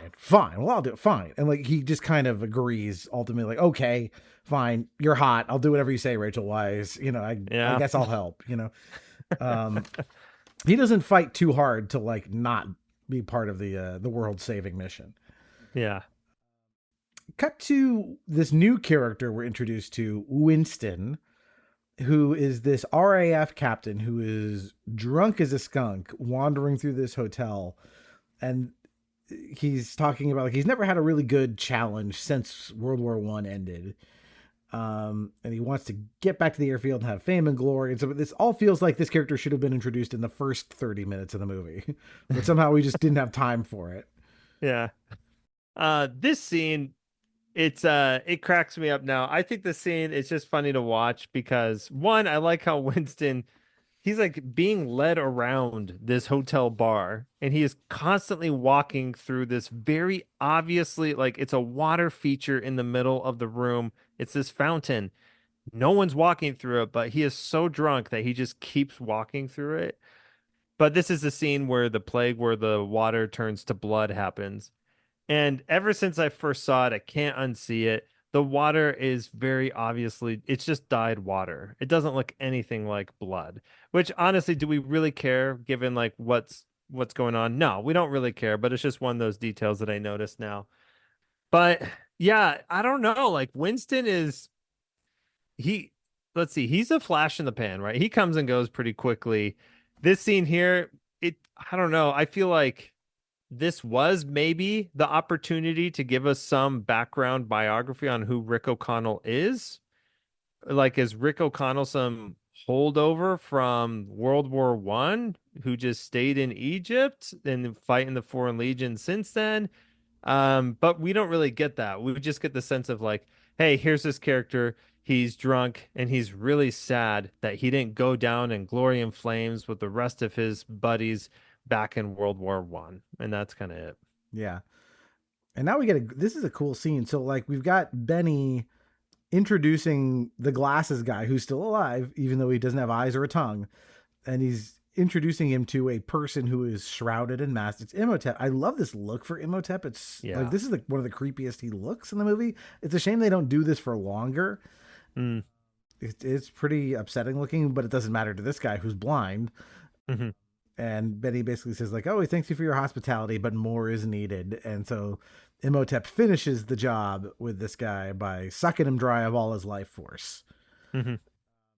And as you said, right, everybody's got, they've seen the blood, but that's, but it's already time for the next plague, which is like, they look outside and there's fire from the sky, and they find, they see Benny run past, he's off to somewhere. They don't know what's up, but something's going on. And they run up to the room where they find the dead glasses guy, like into this like dried husk of a person. Yeah, and so begins, which I feel like is one of the quickest sections of the movie, right?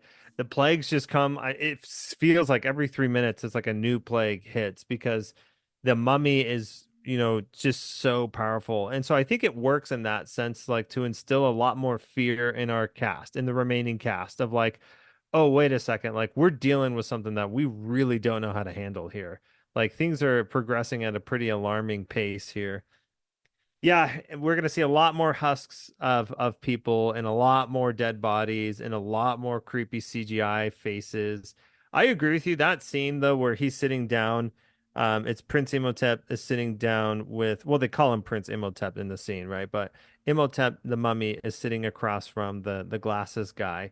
I agree that costuming there, that mask, like it is so cool looking. It is immensely creepy. It has such presence in the scene because he's like he's all in black, right? And here in the background we get like all these like browns and creams, and there's color splashed in there as well too.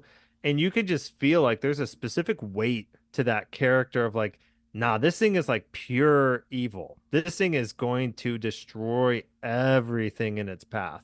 And so I think again it sets up for like this chain of events of all the plagues of like, and this is the source of all that destruction. This guy right here. Yeah. Well, while they're in this room, like they're attacked by Imhotep, like in that room again. And the only way they're saved is that there's a cat nearby that scares him, and he like freaks out, turns into a cloud of sand, and like poof is out of the room. Mm-hmm. And they head out to the museum to talk to, and so we have this meeting with the museum curator again, and Ardith Bay is there. And now they're all going to kind of, put their heads together and figure out what's up, which is that, after hearing about the word Anaxinamun, they all know, okay, so now we know what he's doing. He's reconstituting himself so he can bring her back to life. He will sacrifice Evie to make that happen. And they might have some time to do something about it, but his powers are growing, as evidenced by the next plague, darkness, where an eclipse just plain happens. He does seem to like you, Evie. Yeah, what's that about? What's this guy want anyhow? There's only one person I know that can possibly give us any answers. You? Miss Carnahan. Gentlemen. What is he doing here? Do you really want to know, or would you prefer to just shoot us? After what I just saw, I'm willing to go on a little faith here. We are part of an ancient secret society. For over 3,000 years, we have guarded the city of the dead. We've sworn at manhood to do any and all in our power to stop the High Priest Imhotep from being reborn into this world. Now, because of you, we have failed. And you think this justifies the killing of innocent people? To stop this creature? Let me think. Yes! Question. Why doesn't he like cats? Well, cats are the guardians of the underworld. He will fear them until he is fully regenerated. And then he will fear nothing. Yeah, and you know how he gets himself fully regenerated? By killing everyone who opened that chest. And sucking them dry, that's how. Don't know, will you stop playing with that? When I saw him alive at Hamunaptra, he called me Anuk Sunamun. And then just now in Mr. Burns's quarters, he tried to kiss me. It's because of his love for Anaxunamun that he was cursed. Apparently even after 3,000 years. He is still in love with her. Yes, well, that's very romantic, but what has it got to do with me? Perhaps he will once again try to raise her from the dead. Yes. It appears he's already chosen his human sacrifice. Bad luck, old Mum. On the contrary, it may just give us the time we need to kill the creature. We will need all the help we can get. His powers are growing. Yeah. Things are happening at an alarming pace here. And I do like this moment. Finally, we get like who the core cast is all on the same page. And I think that this is maybe one of the interesting things about how this story is told, like the pacing of this movie. It's like, it's not really until we're probably past the halfway point of this movie, right? That we get like, okay, this is the core squad for the movie. These people in this room right here. Right. And well, and plus the remaining members of the other team. Yes. Because what the next thing that happens is Rick locks Evie in her bedroom against her will and tells the two dudes, the remaining dudes from the other team, keep an eye on her. Nobody goes in, nobody comes out. And they head off. They got to go find Benny because he's not cursed and maybe he knows something. So they're going to go look for him. And we get this shot of the Dr. Chamberlain, running down the street with the black book.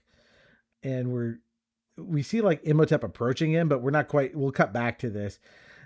Rick is like rifling through like Benny's like effects, his drawers and stuff when he comes in. And I love this. He takes a chair and just hucks it at him and smashes it over him. Yeah. This sound design, that moment specifically, I don't know. There's just something about it. You see Brendan Fraser pick up this tiny chair. It's like a half wicker chair or something. It's not a chair that's going to have all that weight. Like if you think about it, but the way that he like overhand throws this chair and it tumbles straight into Benny's legs as Benny's trying to run away and takes him down. There's something like, I don't know what it is, if it's choreography, if it's the choreography plus like sound design, like it is flawless, like a flawless takedown. It's really cool. Again, like I think having this cartoony tone helps. Yeah. Right? It lets you get away with that act of violence in a way that's very funny as opposed to very alarming. Yeah. And yeah, Rick asks him like, what's in it for you? And he says basically, well, if I help him, he won't kill me. So that's good. So, but there's a scream and they both look out the window to see that in the street, Imhotep has drained Dr. Chamberlain. He's another husk. So now he looks more human and he got the doctor's canopic jar and he got the Book of the Dead. So he has those and he does the big unhinged jaw move. Yeah. Summoning more bugs everywhere. And so now we got to Evie, who's in the room, and one of her guardians here of the last two leaves to go get bourbon. And when he does this, you hear a noise because the window's open and suddenly like sand bursts through the room and the guy who remained behind is drained into a husk. So we're down to one of those guys. Yeah. And this is kind of funny. Like the sand reconstitutes into Imhotep and like a scarab like crawls in and out of like the hole that's left in his like cheek and he crunches and eats it. Like, yeah, you're right. The fact that this movie could pull off something like that is so beyond. I don't know how you would write like an action adventure horror comedy and get away with something like this that is so wildly silly for such a serious character. Like this character doesn't really, despite the mummy being the supernatural character of the movie, right? He's not necessarily doing a lot of cartoony things.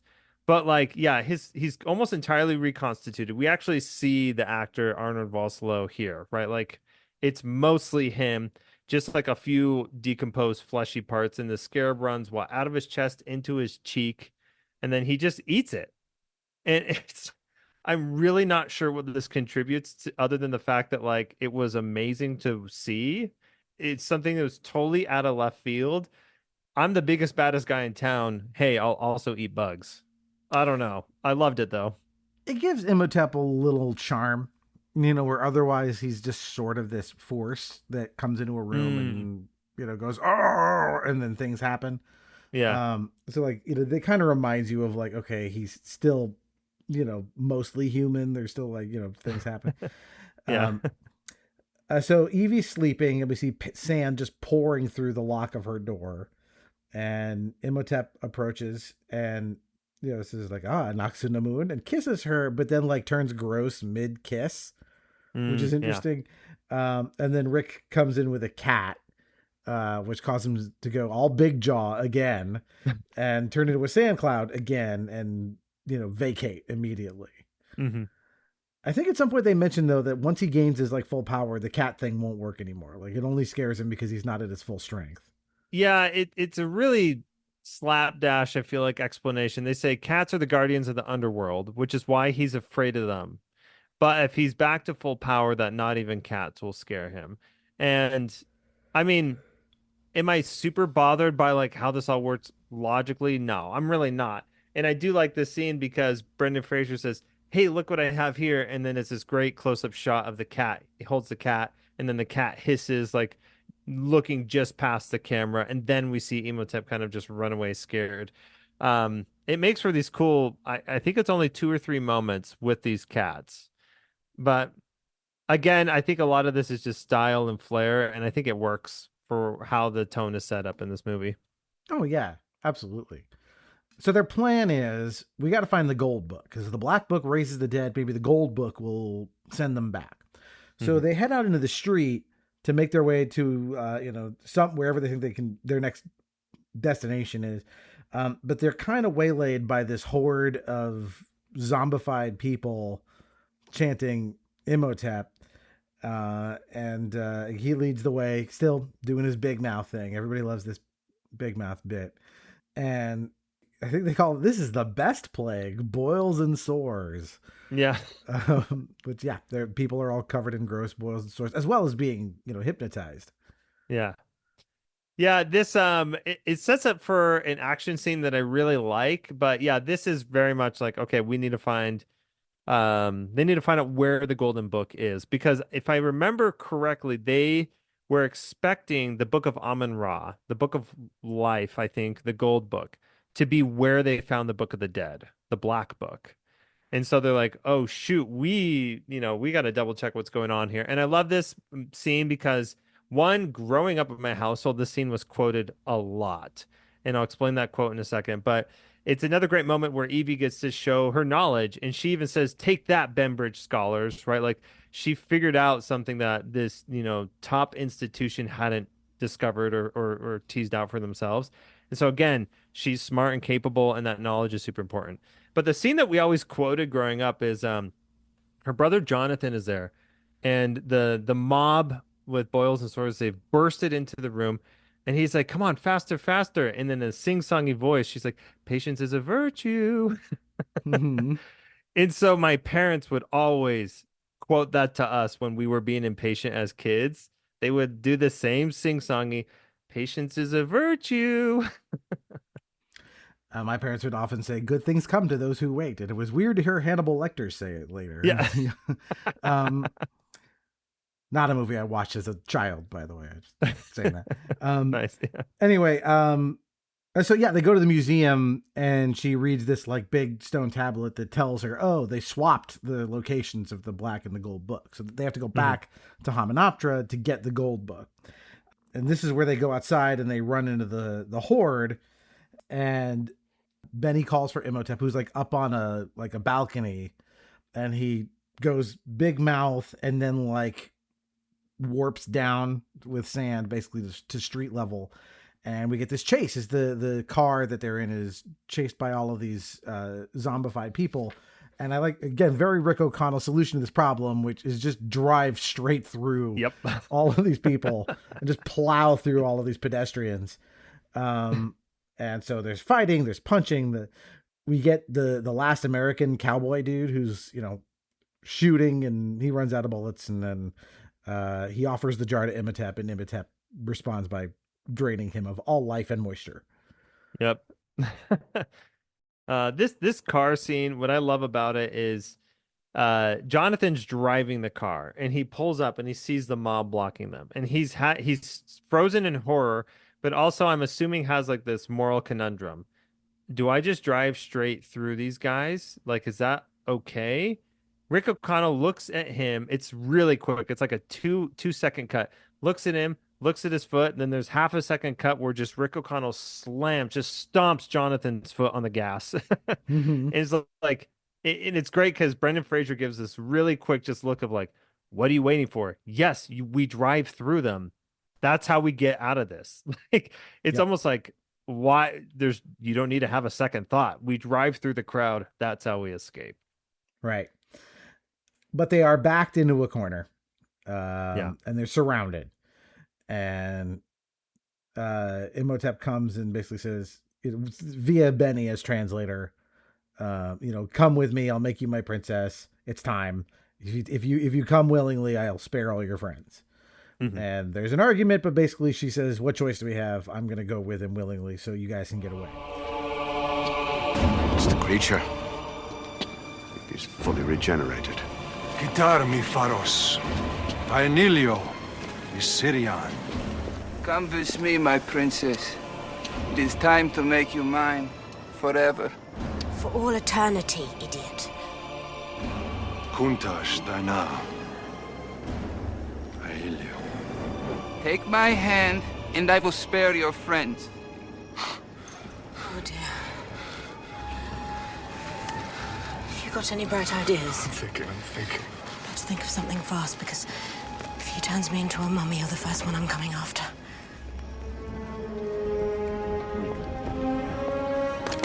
No. Don't! No! He still has to take me to Hamunaptra to perform the ritual. She is right. Live today, fight tomorrow.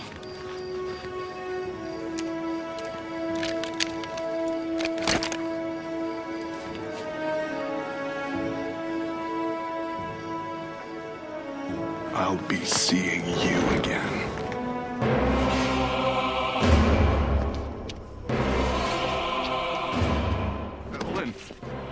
And she goes with him, whereupon he instantly says, okay, kill them all. Yeah. Because he is not trustworthy. But they open up a manhole cover and escape into the sewer while the poor museum curator dies fighting off the horde to cover their escape. Yep. So it's the next morning, and they find Winston, the RAF guy, at this airport in Giza. And they convince him to fly them to Hamunaptra. That's how they're going to get there this time. And so, like, I like this back and forth as they convince him to do it, because all he wants is just one more adventure. And they're like, guess what? We have one more adventure for you. And you'll probably die. And that's the selling point, right? This guy wanted to go down in glory and flames so badly. And he's given a chance, and he's just like, hold my plans. We're doing this. I also love this too. Ardith Bay, for the most part of this movie, is pretty serious. And then we have this cool moment when they take off in the plane because there aren't enough seats. And this is the solution to the problem. They strap Jonathan. It's this, biplane prop, plane. They strap Jonathan to one, and then they strap Ardith Bay to the other one to, I'm assuming, balance out for weight. And there's this moment where Rick O'Connell looks at Jonathan. He's like, how you doing? Like, you having a good time? And he's like, do you bloody think I'm having a good time? And then he looks over at Ardith Bay and he's like, having a good time? Biggest smile on his face. Like, guy is having the time of his life being strapped to a plane and flying out. And so I like this because there's kind of this transition that has been happening, but I feel like this marks it for me, where Ardith Bay is less of like this brooding, serious guard, and he starts becoming an action hero. And I like, from here on out, he's an action hero toe to toe with Rick. Yeah, he's very much, again, this movie borrows heavily. He's the guy from Indiana Jones and the Last Crusade, from the Brotherhood of the Cruciform Sword or whatever that guards the Grail. Yeah. The guy who looks like Frank Zappa in that movie, Right? Yeah. He's exactly this guy. But yeah, that moment of him being like, "Wee, I'm on a plane." Like, yeah, in 1923, like nobody got to be on a plane, let alone on the wing of a plane. So yeah, this is pretty cool. But while they're flying, this is kind of one of the signature like shots of the movie, which is like Imhotep. Not only does he go big mouth, but he like projects this wall of sand with a giant face on it to go after them. And it like swallows them. And the only way they survive this is that Evie grabs Imhotep and kisses him, which distracts him for a moment. That causes his like psychic sand powers to stop. And although they fly out of it, the plane is damaged and they crash into the sand close enough to Hominoptera. Yeah. I wondered this time watching it, I was like, is this Evie pulling a leaf out of Rick's book? If I just kiss this guy right now, is that how I'm going to throw him off guard and win the day? Because it worked on me back at the prison, you know. I was wondering if that was supposed to be a parallel or if that was just like what it was. I don't know. Yeah, and he's at full power now. He actually looks human, right? There's no more of the like, you know, desiccated corpse or like missing skin because he's much easier to kiss. Yeah, he drained all 4 dudes, so he got what he wanted. And we go to the crash site, and everybody, well, almost everybody is fine, shockingly, from this, except for Winston, who did what physics would definitely require and died instantly on impact. And it turns out they're in quicksand, so he died with a smile on his face, and then the whole like body of the plane just sinks into the sand as they run away. But Rick gives him a nice salute for his service.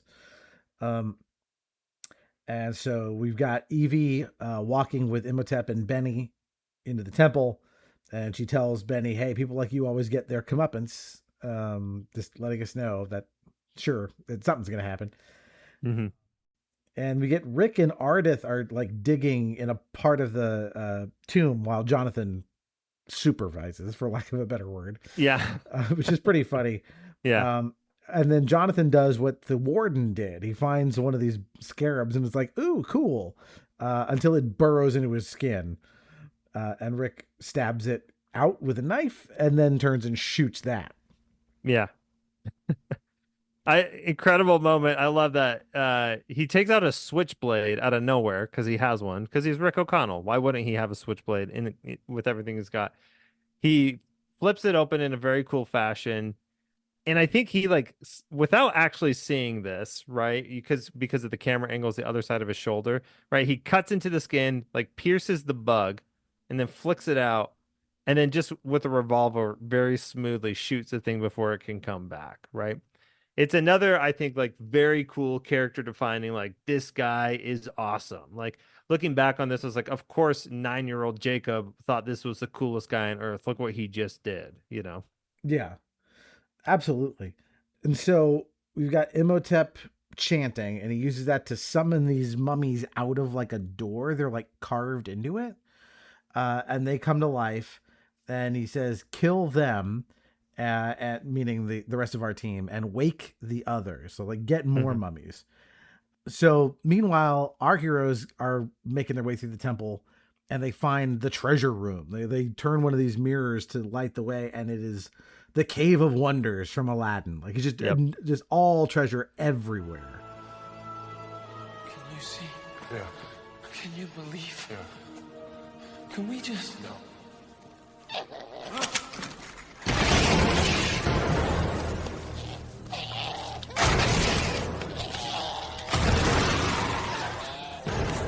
Who the hell are these guys? Priests. Imhotep's priests. All right, then.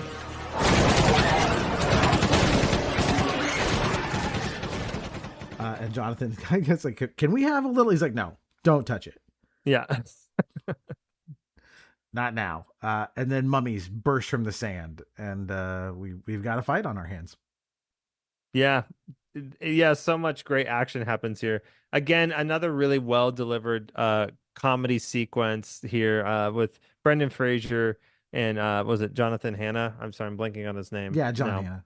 John Hanna. Where he can't even finish the sentence. He's like, "Do you see? Can you believe? Can we just?" And then no. We cannot be distracted by the gold in this room. And I very much thought of, like you pointed out, the Cave of Wonders from Aladdin, gold everywhere. But this time it's like, no, we cannot risk touching any of this. This is all a distraction from what's going on. Yeah, I like to hear these mummies are practical. Like these are guys in physical costumes. I think that really helps the weight of this because you can feel like these are like mimes or dancers they found to like be kind of choreographed as mummies in terms of the way they move. Like this is like a thriller kind of like feel to them. So we get to Evie. She's like chained to a plinth next to another mummy, which is a Nox-in-a-Moon. But we cut away from that pretty quickly because they find our team finds the Horus statue. And Rick uses dynamite to kind of close the door behind them so the mummies can't get in while they get the book out of the statue. Mm-hmm.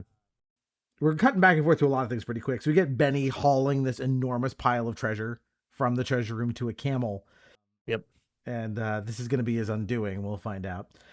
And we get the mummy all these mummies are like kneeling around Evie and the Nox-in-a-Moon mummy. And there's chanting, and Imhotep opens the book, and we get Rick and Jonathan finally finding the gold book, and Ardith says he'll fight the mummies, he'll handle them while they go off and save Evie. That's the plan. Mm-hmm. So they use more dynamite to open another way out of this room. Mm-hmm. And now we get the Jello cloud, the CG cloud comes out of the pool. And the Nox-in-a-Moon corpse awakens, like it's alive, but it is still a desiccated corpse. Mm-hmm. And it's time for some fighting to happen in that room. Yeah. Yeah, this is great. Sorry, this is a side note. I think about this now when I watch this movie. The second time, let's see, when he lights the dynamite in this room, Rick O'Connell grabs a match and lights it off the facial stubble of Ardith Bay. Like that's what he uses to light this match. I remember Mythbusters, if you remember that show. Of course. They did something on this and they said it probably would never happen that you could have stubble rough enough, like at the right length, to light a match off somebody's face. But what I love about this is just like this is the second time in the movie this happens. And yeah, this is just Rick O'Connell. Like this is the cartoony part of this thing, but man, it works. Like I know we've said it like ad nauseum at this point, but as we've been talking about it, and as I watch this is just one of the crazy things about this movie, love it or hate it, it pulls off this cartoonish stuff, and you just simply don't even bat an eye when it happens. You're like, of course, Rick O'Connell would try to light a match off a man's face to light some dynamite. Why not? Why wouldn't that work? There are some filmmakers who just know how to bring Looney Tunes stuff into live action in a way you just accept and don't question. John Hughes is one of those guys. I mean, look at Home Alone, it's a good example. But lots of John Hughes stuff features things like this, where you just go, okay, it's just part of the logic of, it's a heightened reality that we're in. So it's okay. So, but I love that Rick comes in with a sword here and is fighting off the mummies with a sword while he's trying to like smash the chains with it that are binding Evie. And in our second Evil Dead reference, we get a legit like severed hand crawling to, so Rick is like pinned down. He doesn't have his sword, and like a mummy is coming towards him with this huge like stone rectangle to crush him. And he can't reach the sword, but the severed hand reaches the sword. So Rick grabs the arm of the severed arm holding the sword and uses that to slash through the mummy's knees, which causes it to fall and crush itself. Yeah. Very Looney Tunes bit here. Super Looney Tunes. But I love the choreography in this fight scene here. Like you said, we see Rick with the sword, so it's a lot more close quarter stuff that's happening. And a lot of if not all, a lot of the mummies here are CGI. But I thought just like the blocking here was really impressive for Rick O'Connell as he's kind of moving this room, and they use so much of this room to great effect. Brendan Fraser's rolling over things. He's jumping over things. He's slashing upwards at things. I think in the maybe the wrong hands, this would have looked like a really messy fight scene, but it just is super neat and tidy the way that he clashes with all these enemies. And there's one, again, another really Looney Tunes moment where he is about to like slash downward to finish off a mummy that's on the ground, but behind him another mummy's approaching, and he doesn't even realize this other mummy's approaching. But when he raises the sword back over his head, he stabs that mummy through the head and then slashes down with the blade and the mummy's skull into this mummy that's on the ground. Like, so many moments like that are just, that's what the sequence is here. But yeah, it's a really cool choreographed fight scene here. Yeah, there's stuff like this that you'll see later on in like the Pirates of the Caribbean movies. This kind of swashbuckly comedy stuff, like it works. Mm-hmm. And so, yeah, Jonathan's trying to read from the gold book because what we understand is that there's an incantation in there that will allow him to wrest control of the mummy troops from Imhotep. Mm-hmm. And so, like, there's a bunch of things happening. Like, Anaxinamun is chasing Evie around. Jonathan's trying to read this. Rick is being chased by lots of mummy troops until he's kind of cornered. But at the last second, after debating, like, what's this pictogram? Is it a stork? Is it a whatever? Jonathan finally finishes the incantation and the mummy troops stop. Just with like one of them has like the end of a spear. It's like just penetrating the skin of Rick's cheek by like a centimeter.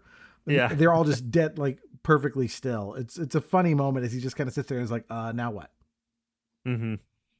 Yeah. Cool moment. And then I know we've made some reference to The Mummy Returns, but that specific call out, that specific hieroglyphic that they're trying to recall, where he's like, it looks like a bird, like a stork, that becomes a recurring joke. Yeah, well, it's been even longer since I've watched The Mummy Returns, so maybe we'll reconvene for that one eventually if you want. And so he commands the troops, Jonathan now in charge of them, tells the troops to all kill Anaxinamun, so they just stab her to death, which causes Imhotep, of course, to freak out. He grabs Jonathan, but then Rick cuts off Imhotep's arm, which doesn't do a whole lot because he's going to just reattach it in a minute. But it gives them time. And so the siblings now both have the gold book, and they need Rick to keep Imhotep busy while they read the next incantation, which they finish. And then this blue ghostly chariot comes out of a portal and takes a ghostly version of Imhotep away, which we understand, like, this now renders him mortal. Yeah. Evie! I've got it! Keep him busy! No problem.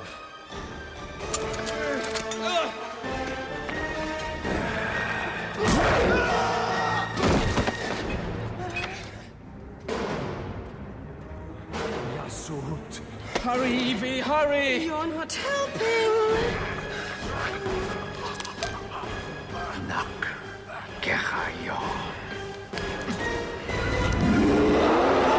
I got it! Kadishmal, Kadishmal! Paradus, Paradus!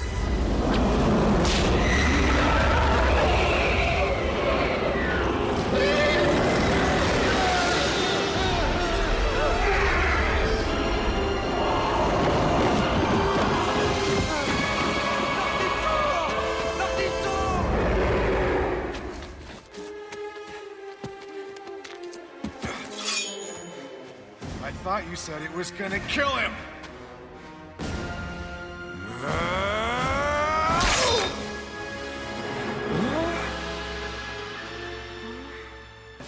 He's mortal.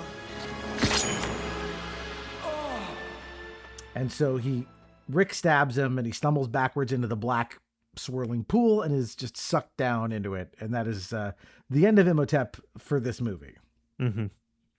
I think this is actually one of the few instances where we actually see blood. I think it's a PG-13 movie, right? We don't see a whole lot of blood.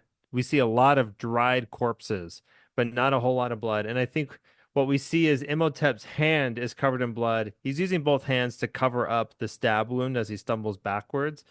But that's something I noted this time around. I was like, oh, we're actually seeing some blood here now. It's like one of the very few moments that it happens.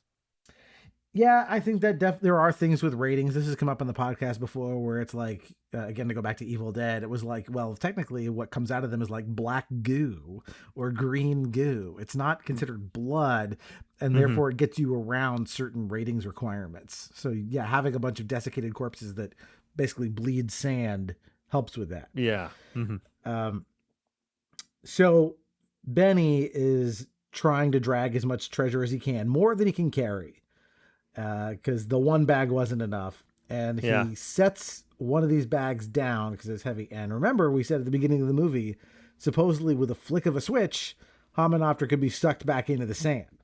And in fact, Benny puts his bag on that switch, the self-destruct button for Hominoptera, and it begins to sink into the sand. And everybody has to get the hell out and escape, and they do. But Benny is left behind in this room with no way out. So it's just him and all the treasure he could ever want for the last 3 minutes of his life before the light goes out and the scarabs all eat him. I love this escape here in that a lot of this happens in the treasure room. It's like the ceiling is slowly lowering, and that will close all of the doors. And so our trio of heroes, right? So Jonathan, Evie, and Rick, they rush through the treasure room. They don't even, they're not looking to grab something on the way out, and they make it just under this door, and, this very Indiana Jones style. And Benny comes late, and he's kind of hobbling over because he's crouched because the roof is lowered so much.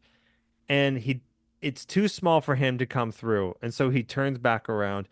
Every time I watch this movie, I get a little sense of claustrophobia as he is crouching and then goes to crawling and then finally swings his leg out from underneath to get onto the stairs on the way down.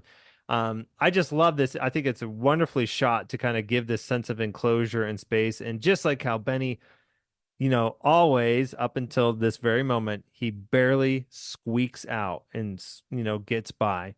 But then, like you said, he's stuck in this room and he gets his comeuppance. And I think it's just brilliantly done. There is no escape from this. You've literally got nothing. It's you, a dying torch, and millions of scarabs that will eat you alive. That's it. Yep, it's a great end to this character. It's perfect, right? That what gets him is like he could have just taken that one bag of treasure and been gone. Like going back for the second bag is what does him in. Perfect Edgar Allan Poe ending for this character.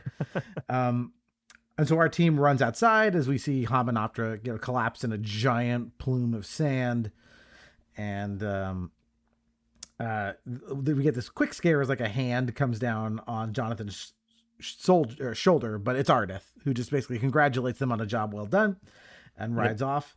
And Jonathan's like, well, I guess we go home empty-handed. And Rick says, well, I wouldn't say that because he's got a pretty lady to take home.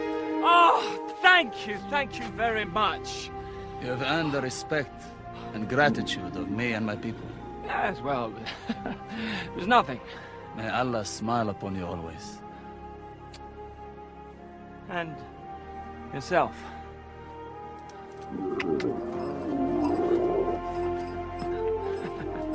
Yes, anytime. Stay out of trouble. He's just leaving us here. Well, I guess we go home empty-handed. Again. I wouldn't say that. Please.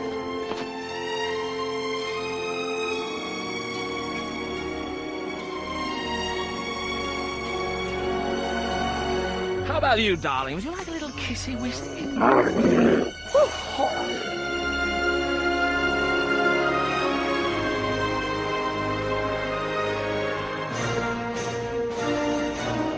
Evie and they have a regular kiss, for real this time. And Jonathan asks if the camel wants a kiss. So they all ride off, but we do see that they're riding on the camel that Benny put the bag of treasure on. So you can see that glinting. So not only are they going home heroes, they are going home rich. And that is the end of the movie. Credits and hieroglyphs. Yeah. So I'm really glad we took the time to revisit this. This was so much fun. This movie is, like I said, it's just it is a true roller coaster ride of a movie in the best sense of the word. Like, yes, you leave your brain at the door, but like it is just, this is a breezy, fun time. Yeah. I'm with you. I think breezy is an absolutely wonderful word for this movie. It runs at just over 2 hours, and I think it fills that time really well. You're just constantly moving along and forward. Like I said, the movie sets its expectations up super clearly. It's really easy to leave your brain at the door, and you're like, okay, let's just go for this adventure ride and let's enjoy it. And I think that's what it ends up being. Even thinking about it now, so many years since it's come out, it's just a fun ride. However, I had a question for you, Doug, because between when we decided we were going to talk about The Mummy and the recording of this today, it was announced. Were you going to bring this up? I see it on your face. You were going to bring this up, right? It was announced that Brendan Fraser and Rachel Weisz returned for The Mummy 4. Now, I've seen this movie a bunch. I saw The Scorpion King, The Mummy Returns. Sorry, I saw The Mummy Returns. I've seen that several times. I forgot that they released a third one, and they're coming back for a fourth one. And I don't know. I'll be honest. I think I kind of want to leave my nostalgia with this movie, but I am super curious to see like how are they going to do a fourth one? Like, what would that even look like, really? I'm very curious about it. Brendan Fraser, thankfully, has had a bit, he kind of had to wander in the wilderness for a while before, coming back in a big way with that Oscar. So I'm glad to see he's getting, work. I think it's been long enough, right, that there's nostalgia for this property again. And, I could see this working. I've definitely seen the original one the most. I've seen The Mummy Returns a decent number of times. I've never seen, The Mummy and the Tomb of the Dragon Emperor, which is the third one. I've seen The Scorpion King, the first one of those, and none of the many offshoots of that. Right. Of which there are way more than you think. They're probably all terrible. Which is a lot of movies about a character that basically just died and is meant to be like the end boss of the second movie. Right. Yeah. There's amazing. They fleshed out that backstory. But I'm cautiously optimistic, again, mostly because those two actors are so charming. Yeah. And it's been enough time that maybe they had an idea that was good enough to go you know what, let's give these guys one last ride.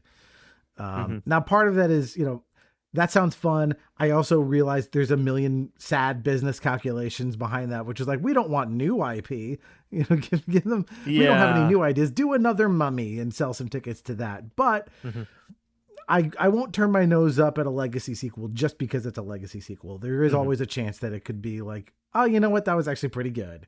I enjoyed it, so there's still some life left in this bone dry husk in the desert, to bring back this thing and put some new organs in it. Right. Right. To get metaphorical about it. Yeah. But yeah, I mean, regardless of whether that's good or bad, this original one, I think, still is such a fun time. But I'll give you the last word on why you think, there is enough, interest in this. Why does the original, to call it the quote unquote original Mummy, because we got the one with Tom Cruise in 2017 and everyone went not interested. This is the one I like. Give me this. So yeah, I'll give you the last word on it. I think we've said it many times, and I'm going to say it again. The chemistry and the charm of these two leads is just rock solid. This is a romance that's easy to root for. This is an action character that's easy to believe, despite the many moments that are unrealistic in this movie.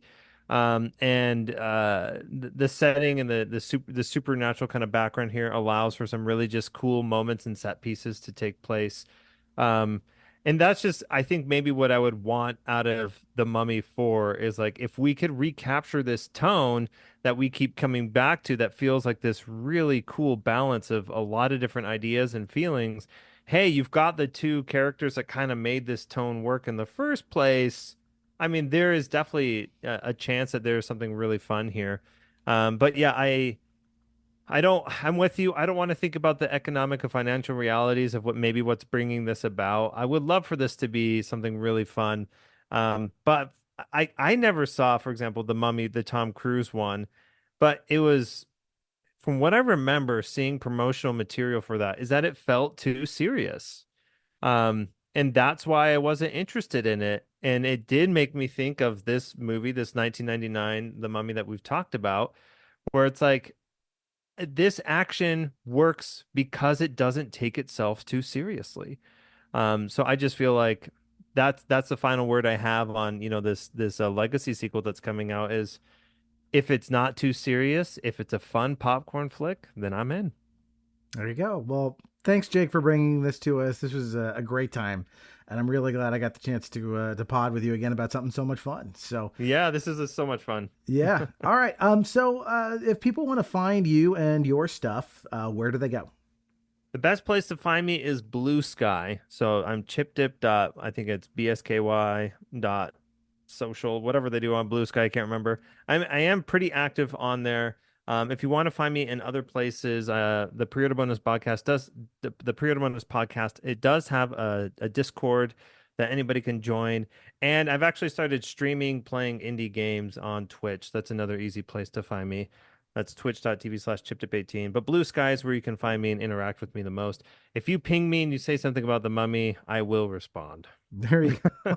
It's all it takes. Yep. So as for me, if you want to get in touch with us, of course, the links to all our social media portals are in the show notes. I would also be remiss if I did not mention the other two podcasts that I am on. I do a show called Playing by Ear with my wife and brother-in-law. That's a music show we do every 2 weeks where we take an album and dissect it track by track. And then I am working with our friend Josh Koval over at the Still Loading podcast on a project we're calling Still Muppeting, which is a whole monthly Jim Henson podcast where we cover different Muppet properties and also adjacent things like Labyrinth and The Dark Crystal. Like we'll be talking about those two. And I believe the movie for this month is The Great Muppet Caper. I think if I've got this scheduling right in my head. So you just go to patreon.com/stillloadingpod and kick in a few bucks to listen to that. So if you want to sample, we did an episode on this show on Nostalgium of Muppet Christmas Carol, and that's basically a crossover. So if you listen to that, you'll hear what it sounds like. So go check that out. And of course, if you have time and are so inclined, it would really, really make our day if you listen to a podcast that you like, go where you found it and drop it a review. Reviewing my shows or Jacob's shows, that does a lot for their visibility. It makes the algorithm happy. That makes it more people find the show. And of course, word of mouth is also greatly appreciated. If you liked it, tell somebody. Let them know that there's this cool thing they should be listening to. So I think that'll do it for all of the announcements and such. Jacob, thanks again for coming on the show. Yeah, thanks for having me. My pleasure. All right, so until next time, that is one more entry in the Nostalgium Arcanum.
Thought he'd see people stand in line to see the boy king. How'd you get so funky? Did you do the